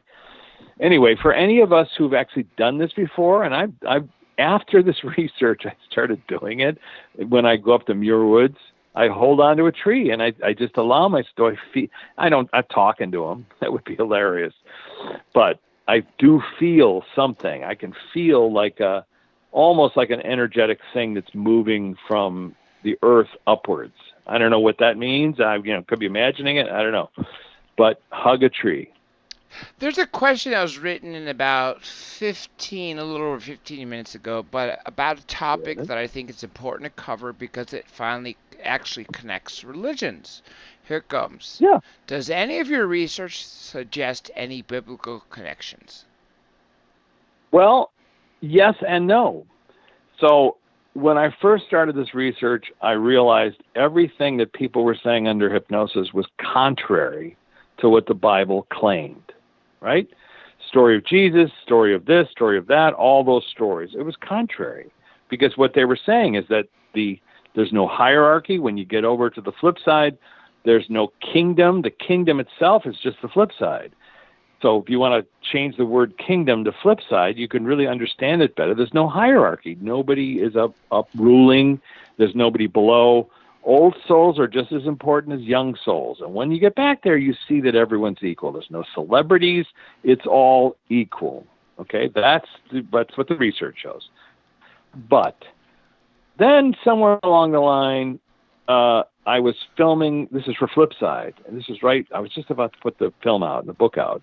And I ran into a friend of mine whose mom had died, and she was really distraught and beside herself. I said, you should try some hypnotherapy. Maybe you can talk to her. So I filmed the session. In the session, she talks to her mom, and, mom is like saying all these funny things to her. Stop worrying about your hair, blah, blah, blah. And then at some point I say, well, the hypnotherapist says, well, let's go back to a previous lifetime. It has some significance to this one. She goes back to the year 18. That's what she says. And she's living in Jerusalem. That's how she put it. And then I'm sitting there going, Jerusalem, 18. I hand a note to Scott DeTamble, and I say, well, ask her if she ever met Jesus.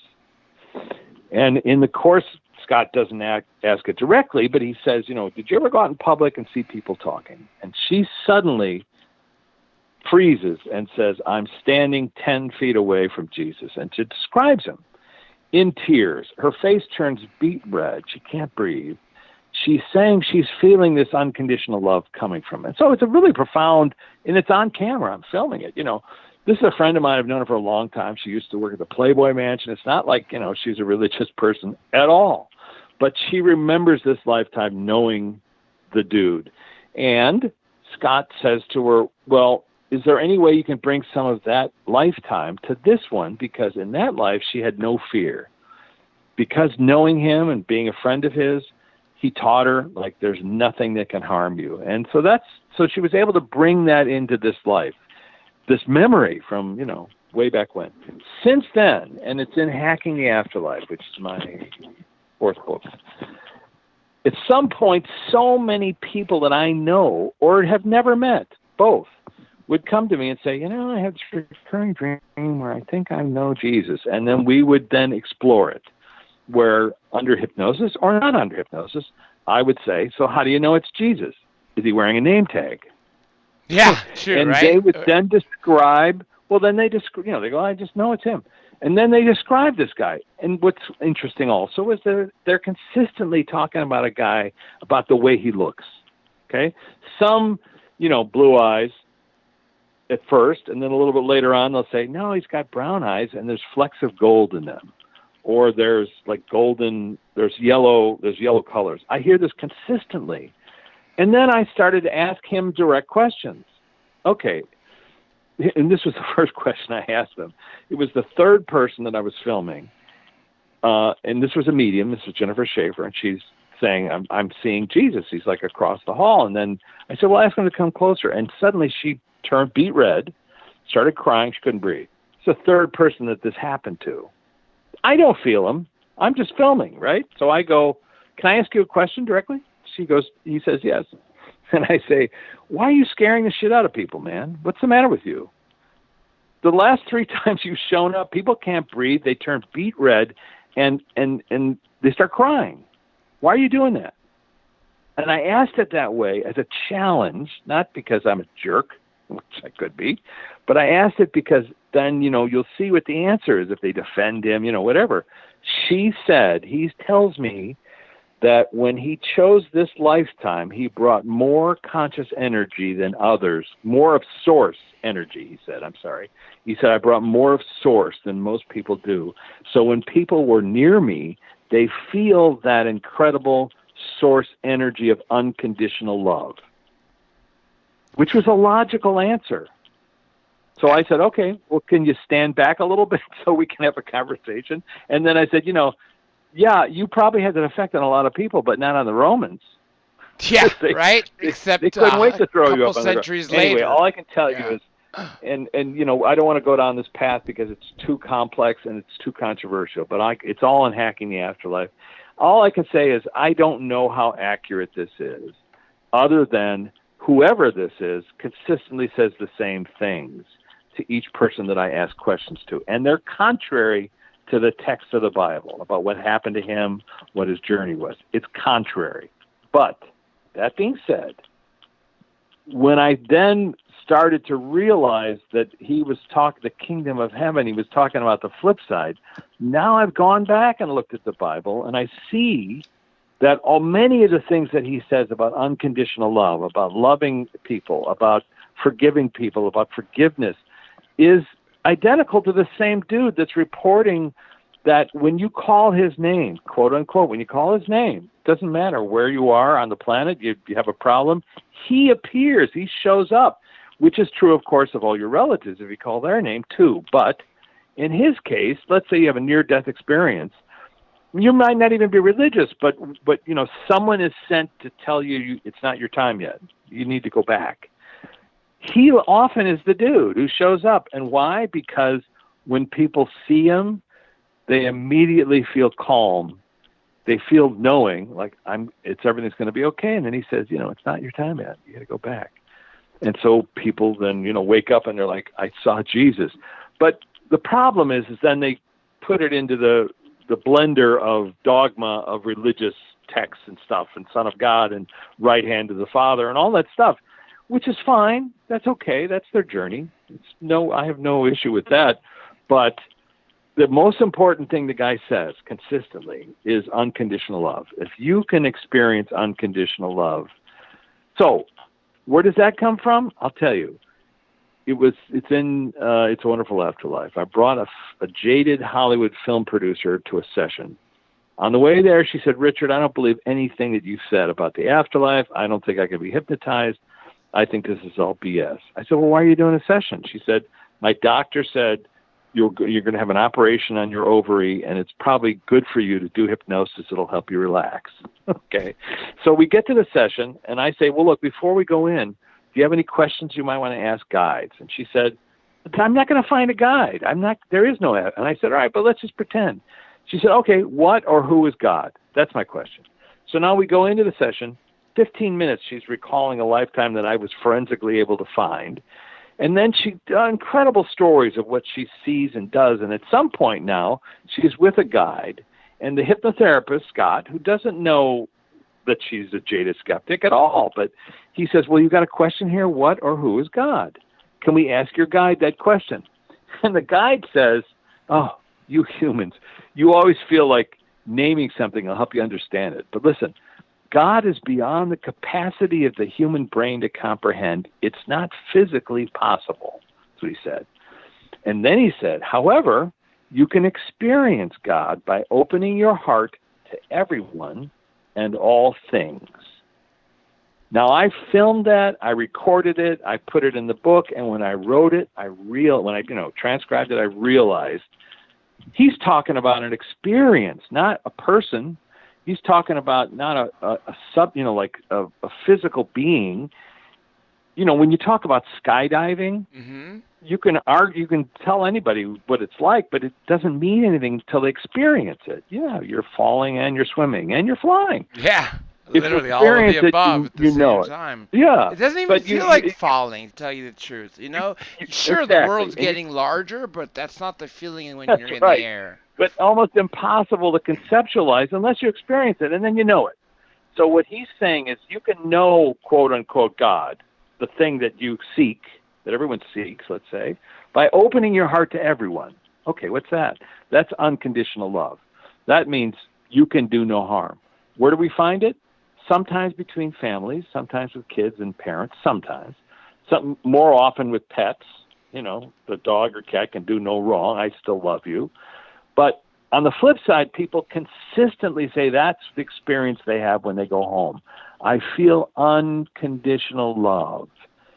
And, it's such an odd term. When I first heard it, I was like, well, what are we talking about here? It's not like a love you hear in a beer commercial, It's unconditional. So, and it's easy to say, but almost impossible to do. That means the guy pointing a gun at you. Say, not as I do, right? Very easy Exactly. to say. Yeah, very easy to say, but almost impossible to do. But you know what? He added something else. He didn't say this unconditional love for everybody, but he said for all things. And what I've heard consistently in this research is that when I've got a person talking about, being on the flip side and they see a tree or they see a rock or they see a creek or they see water or they see something, I'll have them go over there and touch it and feel it, walk in it. And then I'll ask, do you feel any sensation associated with it? And they all say the same thing. I feel a conscious being associated with it. So now, what does that mean? Everything is sentient. What is it? Yeah, everything is sentient. So all things, the phone I'm holding, they're atoms that have agreed to occupy space. The chair I'm sitting in, atoms that have agreed to occupy space. Tree, everything. It's atoms that have agreed to occupy. Somehow they're holding it together. Even us. They don't fall apart, right? Yeah. So it's part of that reality, non-reality. It's part of our consciousness, our awareness of who we are. How do we experience anything in life? We experience it through waves. Light comes in waves, and then it gets translated into electrical energy into our brain.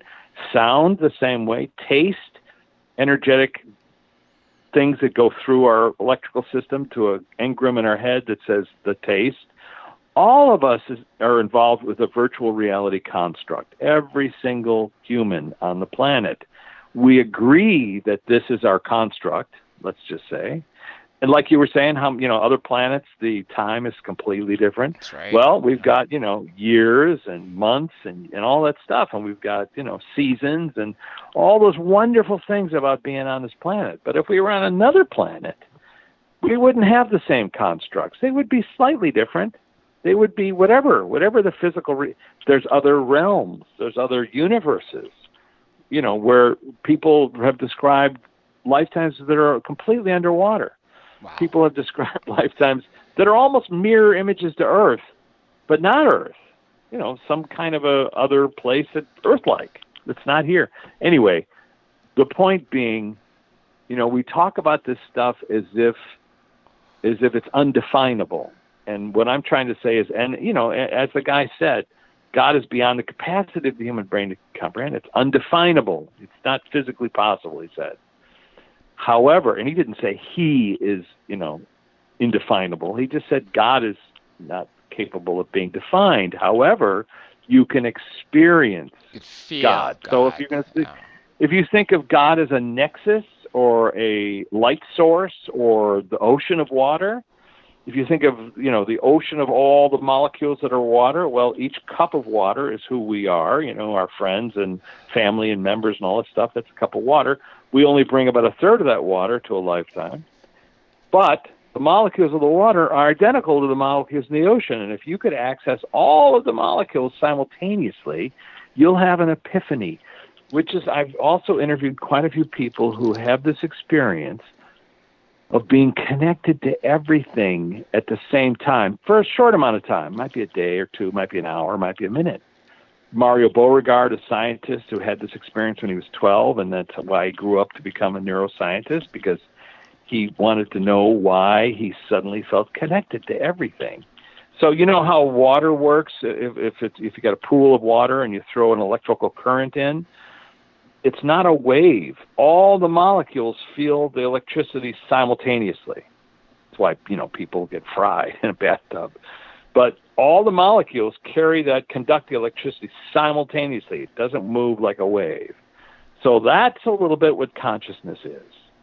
If you think of consciousness as these molecules that are in everything and all around the universe, and by the way, and I've asked this question, to define dark energy and dark matter, because that's the kind of guy I am. I ask these That's very interesting, actually. What was the And answer? the answer is consciousness. You know what? I never would have thought that would have been the case. How That's about it? really, I would have never thought that would have been the case. Of dark matter, you would think of as, I don't know. I don't even know what what I used to Well, compare I it mean, to. it's just dark matter. They use the word dark because they can't see They it. can't. Yeah, So that's right. And you but can't it measure functions it. and it reacts, and energy functions and reacts. So if you talk to somebody who knows about black holes, who's no longer on the planet, you can ask them, so what happens when you go through a black hole? And they'll tell you. Energy transforms. Always, energy always, when you move, it's one of the laws of the universe. When it goes from one place to the next, it transforms. So it's no longer the energy that you knew here, but it also is the stuff that makes up energy and matter and other universes. So Let me ask you something that you told me earlier before we started this, when I was asking yeah, about future, and you said you'd yeah, rather use the term likely outcome, and I said that is so much better. Let's talk about yeah, accessing the the likely future. Well, outcomes. Yeah, the future. listen, I mean, when I first was introduced to a medium, my brain went, oh, a psychic medium, you predict the future. Almost every medium I know gets asked that question. So what's going to happen in my relationship? Am I going to Oh get God, married? yeah. Blah, Am I blah, blah, gonna blah. win the lottery? Am I gonna meet this person? Yeah, Is my dog right, gonna die? exactly. Yeah, yeah, yeah. Right, all right. And why aren't psychics all rich from winning lottery numbers? That's the old bugaboo. Well, I can answer that. One is because if you won the lottery, you disrupt the path you're on. Everybody, what is it, 90% of the people who win the lottery, their life gets ruined. I mean, it's unbelievable the amount of people whose lives go down the tubes because of. But anyway, that aside, the future is not set. It's not in concrete. And listen, I've had this discussion with quite a few people where they'll talk about once you're outside of time, everything is simultaneous, that all time exists at the same time. They argue that, and then they argue that the future is set. Well, the problem is free will. So we have free will to choose lifetimes. So those lifetimes, each one we have to learn something. So they're linear. The choice of lifetimes are linear. But once you're outside of time, somebody described it to me like if you take a string, and if you're looking at a string from left to right and you saw all your lifetimes along the string, well, if you turn the string towards your eye and you're looking down the barrel of the string, if you look at all those lifetimes, they all kind of are in the same space at the same time. So your observation is outside of time, but the lifetimes themselves were linear because each one you had to learn something. You wouldn't learn anything if it was all happening simultaneously, okay? Secondarily, in terms of the future, well, if you think of a medium as somebody standing on a tower or higher consciousness, remember 2/3 of our consciousness is always back there. So you could go to the 2/3 consciousness and say, what do you see up there, Doc? And they, look out the window and they go, well, what it looks like from here, weather predictor, what it looks like from here is that this is what's going to occur. That's a likely outcome, because they can see all the myriad of ones and zeros that are out there, and it looks like that's what's going to happen. However, we have free will. And you know what? People screw up all the time. They say they're going to do stuff. They don't do it. They change their mind. Circumstances make them change their mind. They're fearful. They don't do the thing that they were going to do. Hence why, coin flipping is about as accurate as somebody predicting the future. Now, I know that studies have been done where you can see that a certain amount of, people might be able to predict something. But if it's a very simple thing, but that's easy, that you might even be able to access, which is, am I going to take this job? Well, you kind of already know whether you're going to or not. And so it's a likely outcome. But, the plane crashes and your boss is on the plane. So, then the likely outcome did not happen. I could tell you that I did an interview with Kevin Moore. Kevin Moore's a radio guy in UK. Mm-hmm. I didn't know that he channels Edgar Casey. I didn't. But, I was just doing this session. That'd be an interesting to see. Well, here's Edgar the thing. Casey's eyes. We were talking about it. I said, well, you can access your guides just by asking questions. He said, well, let's do that. I said, okay, well, let's talk to your guide. So he starts describing his guide, and, he's saying, my name is Edgar, and I lived in the U.S., and I died in Virginia Beach. And I'm like, wait a minute, he's claiming his guide is Edgar Casey? That's funny. So, but I didn't know that that's what he does. So the first question I asked, I said, Edgar, I'm going to assume I know which Edgar this is, but I'm going to ask you a direct question. Why were you so inaccurate in terms of predictions? Every prediction you made didn't come true. Why is that? Interesting, yeah. Now, again, a challenging question. If he was going to defend him, that would be one thing. That'd be a stab to the ego, that's for sure, right? Yeah. Well, he said, Edgar is telling me that they were likely outcomes. That was his term. They were likely outcomes. And at the time, it seemed like those were what the outcome was going to be, but it didn't work out that way. I was like, oh, okay, well, that's honest. I said, well, then let me ask you, why were you so accurate when it came to, he would go into a trance and he would talk about health issues, and, people would write him letters, and then he would say, the problem with your kidneys is A, B, C, D, F, G, and he would cure people. I said, why were you so accurate in terms of your cures while you were in a trance? He said, because I had access to my counsel. Now, Kevin had never heard of a counsel. He didn't know what that was. The guy who was interviewing me. And I said to Edgar, well, can we access your counsel? He said, yeah, sure. So he brought forth these 7 individuals who were all doctors, according to him, right? Mm-hmm. According to this interview. And I'm just telling you, Kevin later on said, I've never heard of such a thing. I had no idea. This has never come up before. But Edgar was saying all of the doctors in his council were doctors who had never incarnated on the planet Earth, because I asked, but had incarnated in other places around the universe. And they were all helping him access in real time how to cure these people. So in this weird way, in this weird construct that I'm telling you, I didn't know that he channeled Edgar Casey, and now I'm asking Edgar Casey these questions, and Edgar Casey is confirming what all these other people have said under deep hypnosis that Kevin has no awareness of. You see? So makes it interesting. Aaron Johnson here has some questions, and they're back to back. Yes. I'll read the whole thing once, and then I could reread it. Are you sure that's not 9 lives pretending to be Aaron Johnson? It's definitely Aaron Johnson. Trust me. Okay. Different logo, different name. How can we ask anyone who's passed questions if they've already reincarnated? Aspects of them? That's the first. Well, okay. Let's answer that first. Remember, I said we only bring 1/3 of our consciousness. Yes. So 2/3 is always home. So yeah, aspects of, but I mean 2/3, not a little bit. 2/3 is back there. So yeah, anybody that's ever lived on the planet, you can ask questions to. Question is really, how accurate do you know the answers to be? Well, try to ask questions that include new information or stuff that you can verify doing forensic research. So if you're going to ask Uncle Pete, where are my car keys? Where did you, I don't know where the car keys are. I've actually, interviewed people who have been told things from the flip side that they didn't know, like car keys, like where was the will, and then found the will. People would argue that it was subconsciously in their mind, but whatever. They find those details. But what I try to do is I focus on stuff that you don't know. And then you can go and ask a scientist. All right, well, this guy just told me. I mean, plant 1 trillion trees. What does that mean? Why would that be helpful or not? You see, you can access that information and then test it. So that's the first answer. The second one?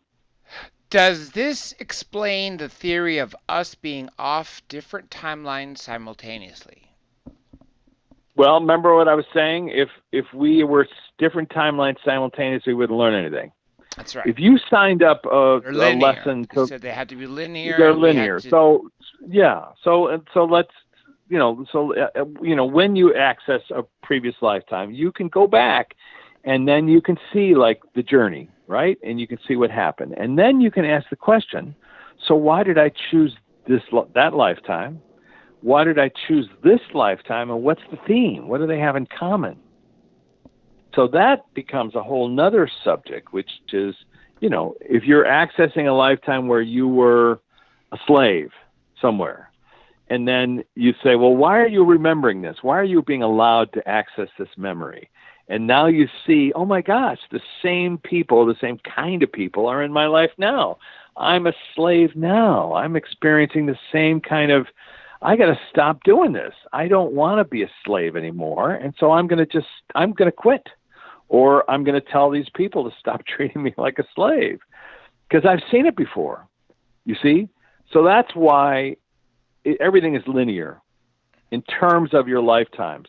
This idea that everything happens simultaneously, it's not in the research, but what is in the research is observing lifetimes feels like they're all simultaneously. You see? So when you and I step outside, right, we go outside for a smoke outside the bar, and we look through the window of the bar, and we see all the people in the bar, and now from that perspective, we're like, oh, there's the loser, there's the winner, there's the this, those are all the people in the play. We know how that play works, and and from our perspective outside the theater, outside the bar, we can chuckle about it. We can say, oh, he should be with her, and they should get together, and watch out, that bartender's going to hit you with a glass.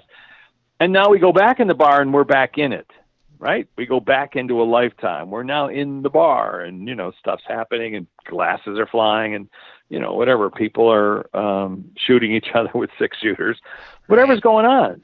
But once we're outside the bar, we can look back through the window and see it as a 3-dimensional, multi-dimensional. Like somebody once described it as a 4-dimensional chess game.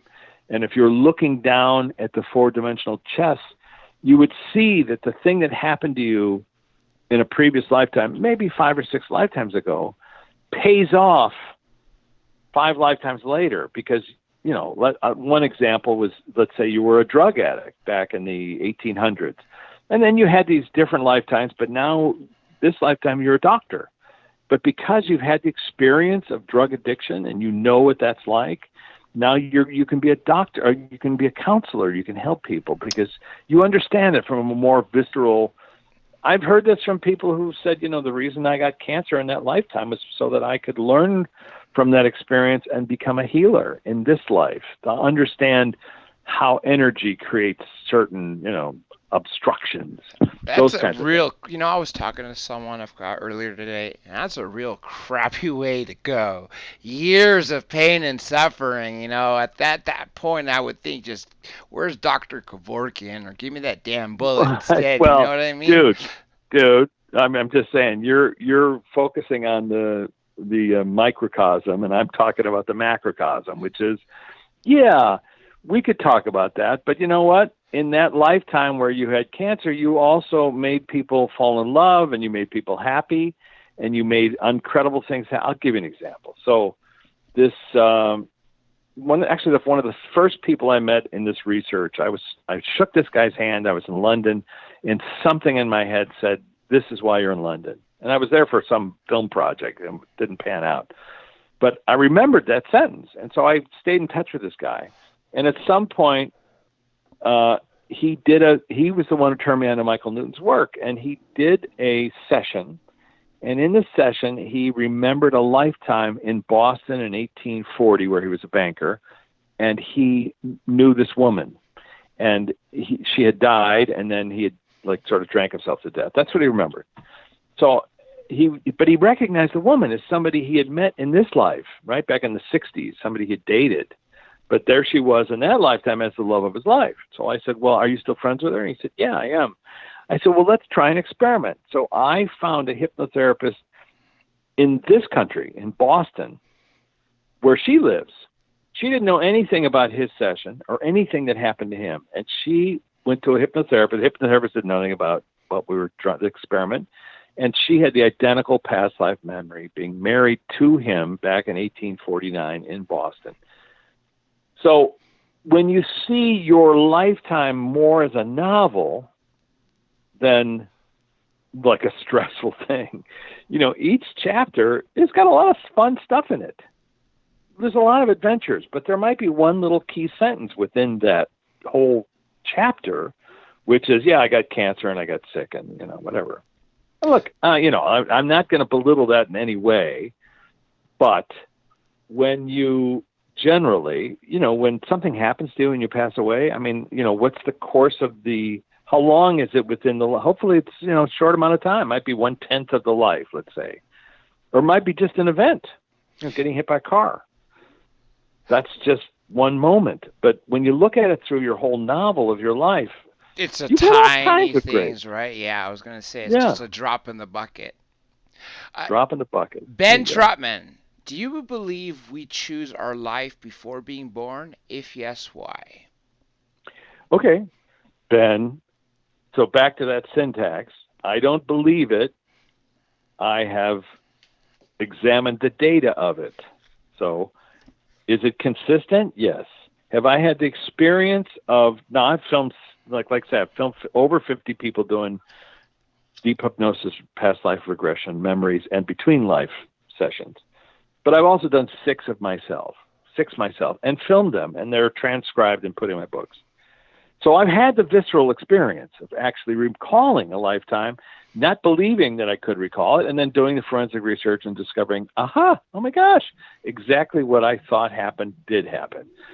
So I have had the experience of seeing those lifetimes and then examining, well, what the heck was I thinking? Why did I choose this difficult life versus the next difficult life? And of course, there are difficulties, but there are also great joys and things. I mean, it's a wonderful place to hang out. If you like football, let's say, right? You want to join the team, get on the field, start playing. And some people want to be in the stands. That's fine. They can do that too. But some people really want to kick it in and have fun. So all I can tell you is that my experience of having 6 different deep hypnosis sessions, I've probably recalled maybe 10 different lifetimes that then I've done the forensic research. I'll give you an example. I saw myself as a Brahmin, as a guy in Kerala in India, and I saw myself putting the paint on that they put on every morning. There's a guy, they take a brush and now I had never seen that or experienced that. You mean? Yeah, that on your forehead. That's right. Like a wavy line. Dot or something like that. Yeah. Well, yeah, it actually signifies water. I didn't know that, and somebody wrote to me from India and said, you've described exactly what the Brahmin do. Blah blah blah. I've seen lifetimes where I experienced. Well, I'll give you one. So the very first session that I did was, I'm a skeptic, so I go in there, and they're like, "Rich, why don't you try it?" And I thought, "Great, I can prove this fake." But and I determined that I was not going to see something if they tried to make me see something, right? So they would say, "Do you see anything?" And I was going to say, "I don't see anything." If I didn't see anything, I was going to stay there for 4 hours. I determined that that's what would happen. But 15 minutes in, Jimmy Quast, Easton Hypnosis, he says, he's in Maryland. He says, "Do you see anything?" I said, "No." Blackness, nothing. I don't see anything. Sorry, don't see a thing. He said, "Just look down." When he said that, I saw my feet in a creek. And then from there, it was like I pulled back and I saw myself as a Native American, as a Lakota Sioux medicine man. My conscious mind was going, "Oh, come on. Really? You saw Dances with Wolves. You're obviously creating this." And so I saw myself with, what I was wearing and all the details. And then he said, "Let's go to your tribe." I said, "Oh, I don't want to." He said, "Why?" And I saw they had been murdered. And I went to a teepee, and I've never been to a teepee. I've never felt a teepee, except I now know what it feels like to feel a teepee, because I felt that raw leather as I opened that flap, and I saw that a woman was lying on the ground. Her throat had been cut. And I said, "They've taken my son and cut my wife's throat." And when I say that sentence, I'm telling you, I felt that emotion. And I was so overwrought with that pain, I thought to myself, why would I possibly make this up? This is easily the most profoundly difficult pain I've ever felt. Knock on wood. Seriously, no, knock on good. In this lifetime. Yeah, knock on good. So But then he said, so who did this? I said, it was the frickin' Huron. And now my brain is going, Huron, upstate New York, Lakota, Sioux, that's in Montana. You can't even get this stuff straight. He said, what was your name? I said, it sounds like Tatanka. I saw Dance with Wolves. I know it means buffalo. I said, it's Watonka. And he went, okay. All right. So now 6 months later, I'm at a funeral in Eau Claire, Wisconsin, and I'm with a cousin of mine who I hadn't seen in a long time. I said, what are you doing? He said, well, I'm a historian for the Lakota. What? How did that happen? He told me this whole story. And I said, wait a second. Let me just tell you, I had this experience. And he said, wait, don't tell me anything. What were you wearing? And I said, I was wearing buckskin. He said, well, how many feathers did you have? I said, I said, 2. He said, were they up or down? And I said, they were down. They were in my hair. He said, well, that means you were a medicine man. Really? I said, well, what about this name, Watonka? He said, well, Wakantanka means the Great Spirit. So that's like a derivative. That would be your nickname, Watonka, the holy man. And I said, well, what about this thing? I said, they were fighting the Huron. And again, I tried to look at all this stuff online. You can't find it.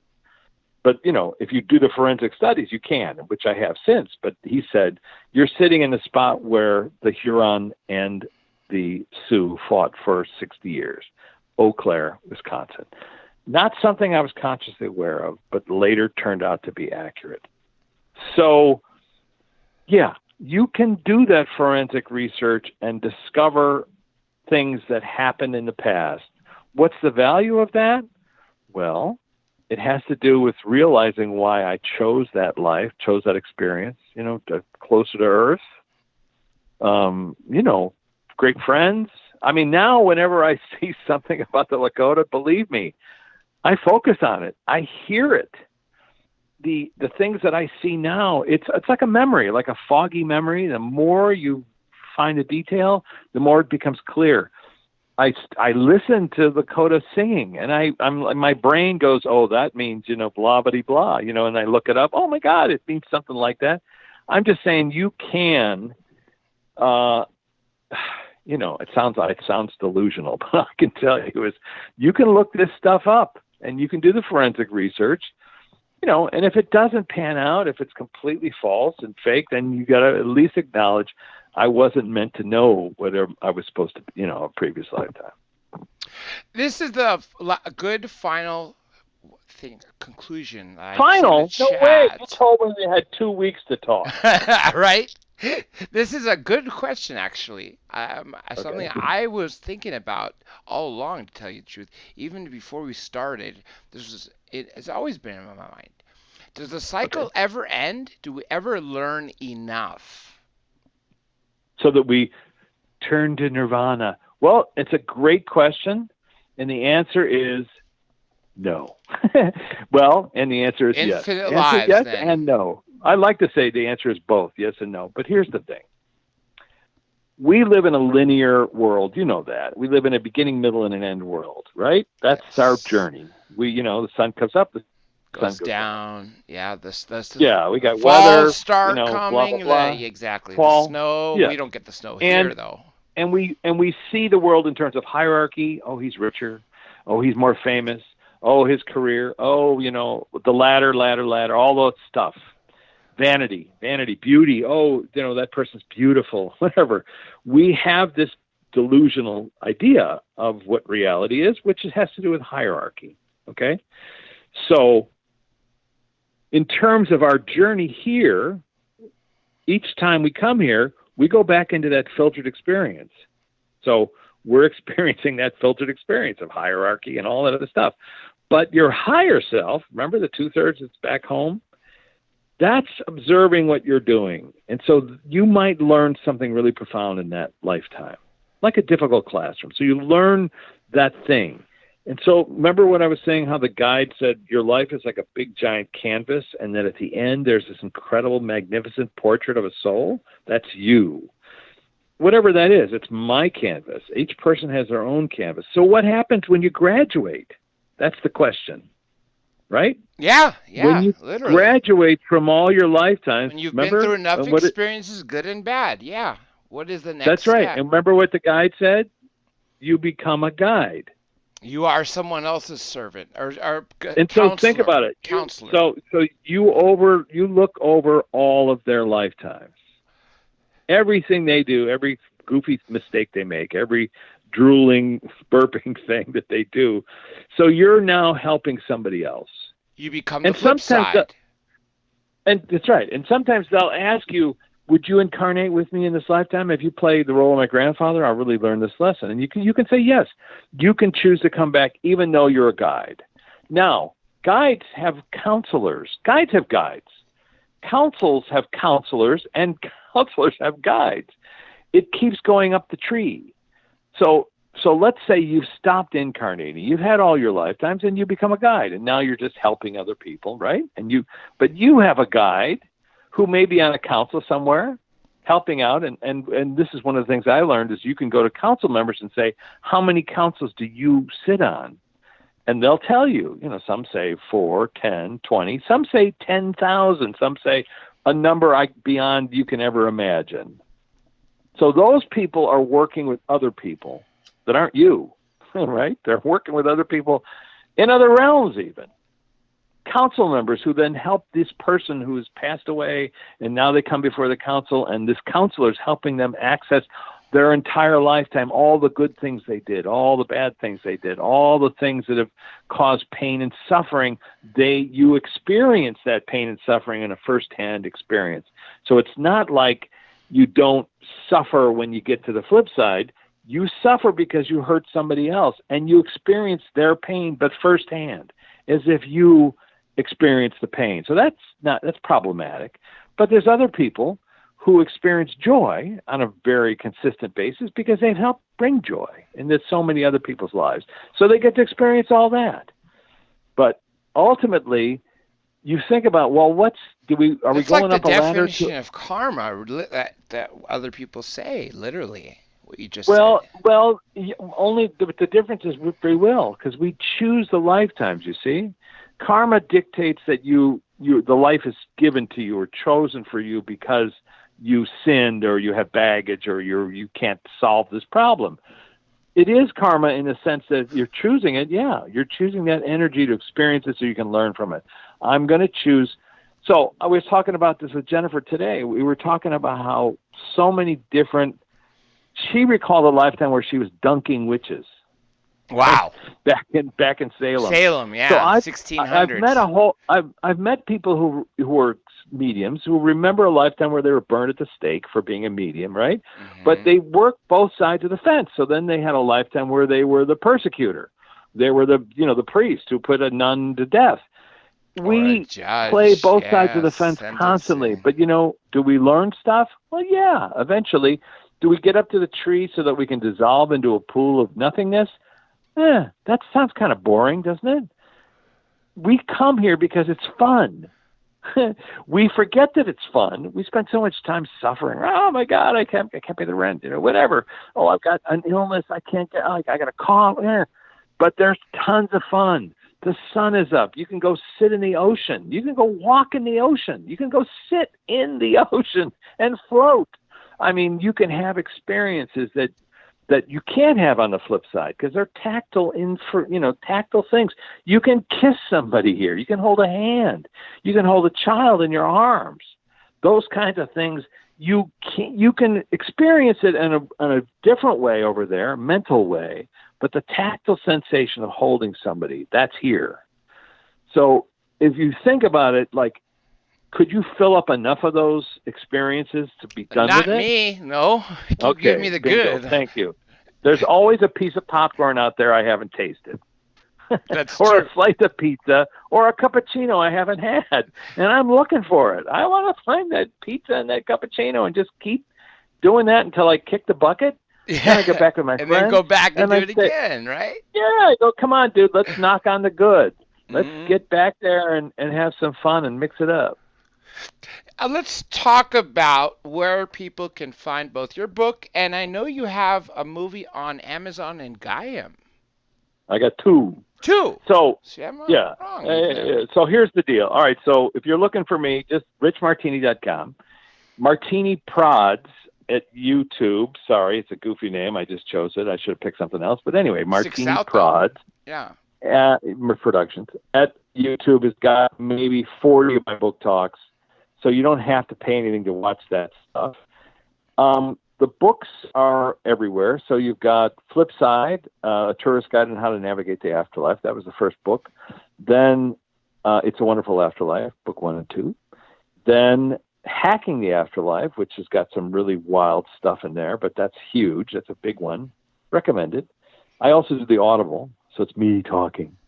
And then I've got 2 books with Jennifer Schaefer, Backstage Pass to the Flipside 1 and 2, where I talk to friends of mine like Bill Paxton, who passed away, and we the ask, actor, like, what are you doing? Right? That Bill. Yeah, right? yeah. And so out of that footage came the film Talking to Bill Paxton, which is at Gaia. So if you go to Gaia, that's the only place it's at. But you can go to Gaia and watch that film, watch a trailer. You'll see that there were, like, out of the 50 comments, the first 50 were the sound was wacky. There was something wrong with the mix. And it took me, just technical reasons, it took me like 2 months to replace the file. And so I apologize to all those people. And I wrote that on the website, my apology. But now the sound's fixed. So if you want to watch it, forget the critiques where people can critique it because they don't like it. But in terms of sound, those issues have been solved. So Talking to Bill Paxton is on Gaia, as well as Flipside. Flipside's on Gaia. And then I have 4 talks with George Noory and Beyond Belief, which is also on Gaia. That's his Gaia show, right? That's right. Yeah, it's his Gaia show. Yeah. Where I talk about some of the same stuff and maybe a little bit more. And then I got 2 books coming out, and they're both epic. I mean, epic because I can't finish them. One is called Architecture of the Afterlife, and it's me just interviewing people, talking to their councils. So I'm talking to councils, hundreds of council members. And then the other book is going to be the 3rd book in the Backstage Pass genre. Classes in session, and it's basically every person that might have some, and I can't even use the word celebrity, but they're famous people that I met in the past year who passed away. So we're fill in the blank. We talk to them. Aretha Franklin tells us to reach out to her niece that she's going to find her handwritten will, which we did, and she did. Not through us, but she found the handwritten will. But I'm just saying, Aretha told us, talk to my niece. She handles my estate. I found out, oh my God, her niece does handle her estate. I reached out to the niece. I said, your aunt wants me to tell you there's a handwritten will. You're going to find it. She went, you know what? I talk to my mom on the flip side all the time. I don't believe that's my aunt. And then she found the handwritten will. I wrote to her after that. I said, hey, you found the hand just like your aunt said you would. She went, I still don't believe that you guys are talking to my aunt, which is fine. It's not my issue. All I can tell you is that, there's a whole bunch of people in there we talk to. And that'll be coming out within a month or so. And again, all we have to do is search your name, right? Rich Martini. Yeah, richmartini.com. You'll find links to everything I've ever done, every student film I ever made. I'm kidding, whatever. Well, with that being said, I want to leave off on a light note. So thank you very much. And thank you, Dr. Rich, J. stay on so I could just thank you again off air real quick. With everyone else, you see on social media, check it out. It's everything under the same name, DRJ Radio Live, Dr. J Radio Live. Now, we are signing off in the heat of the forest fire, whatever you want to call it. Right. Yeah. So at least the wind started to die down a bit, and I think I should be safe.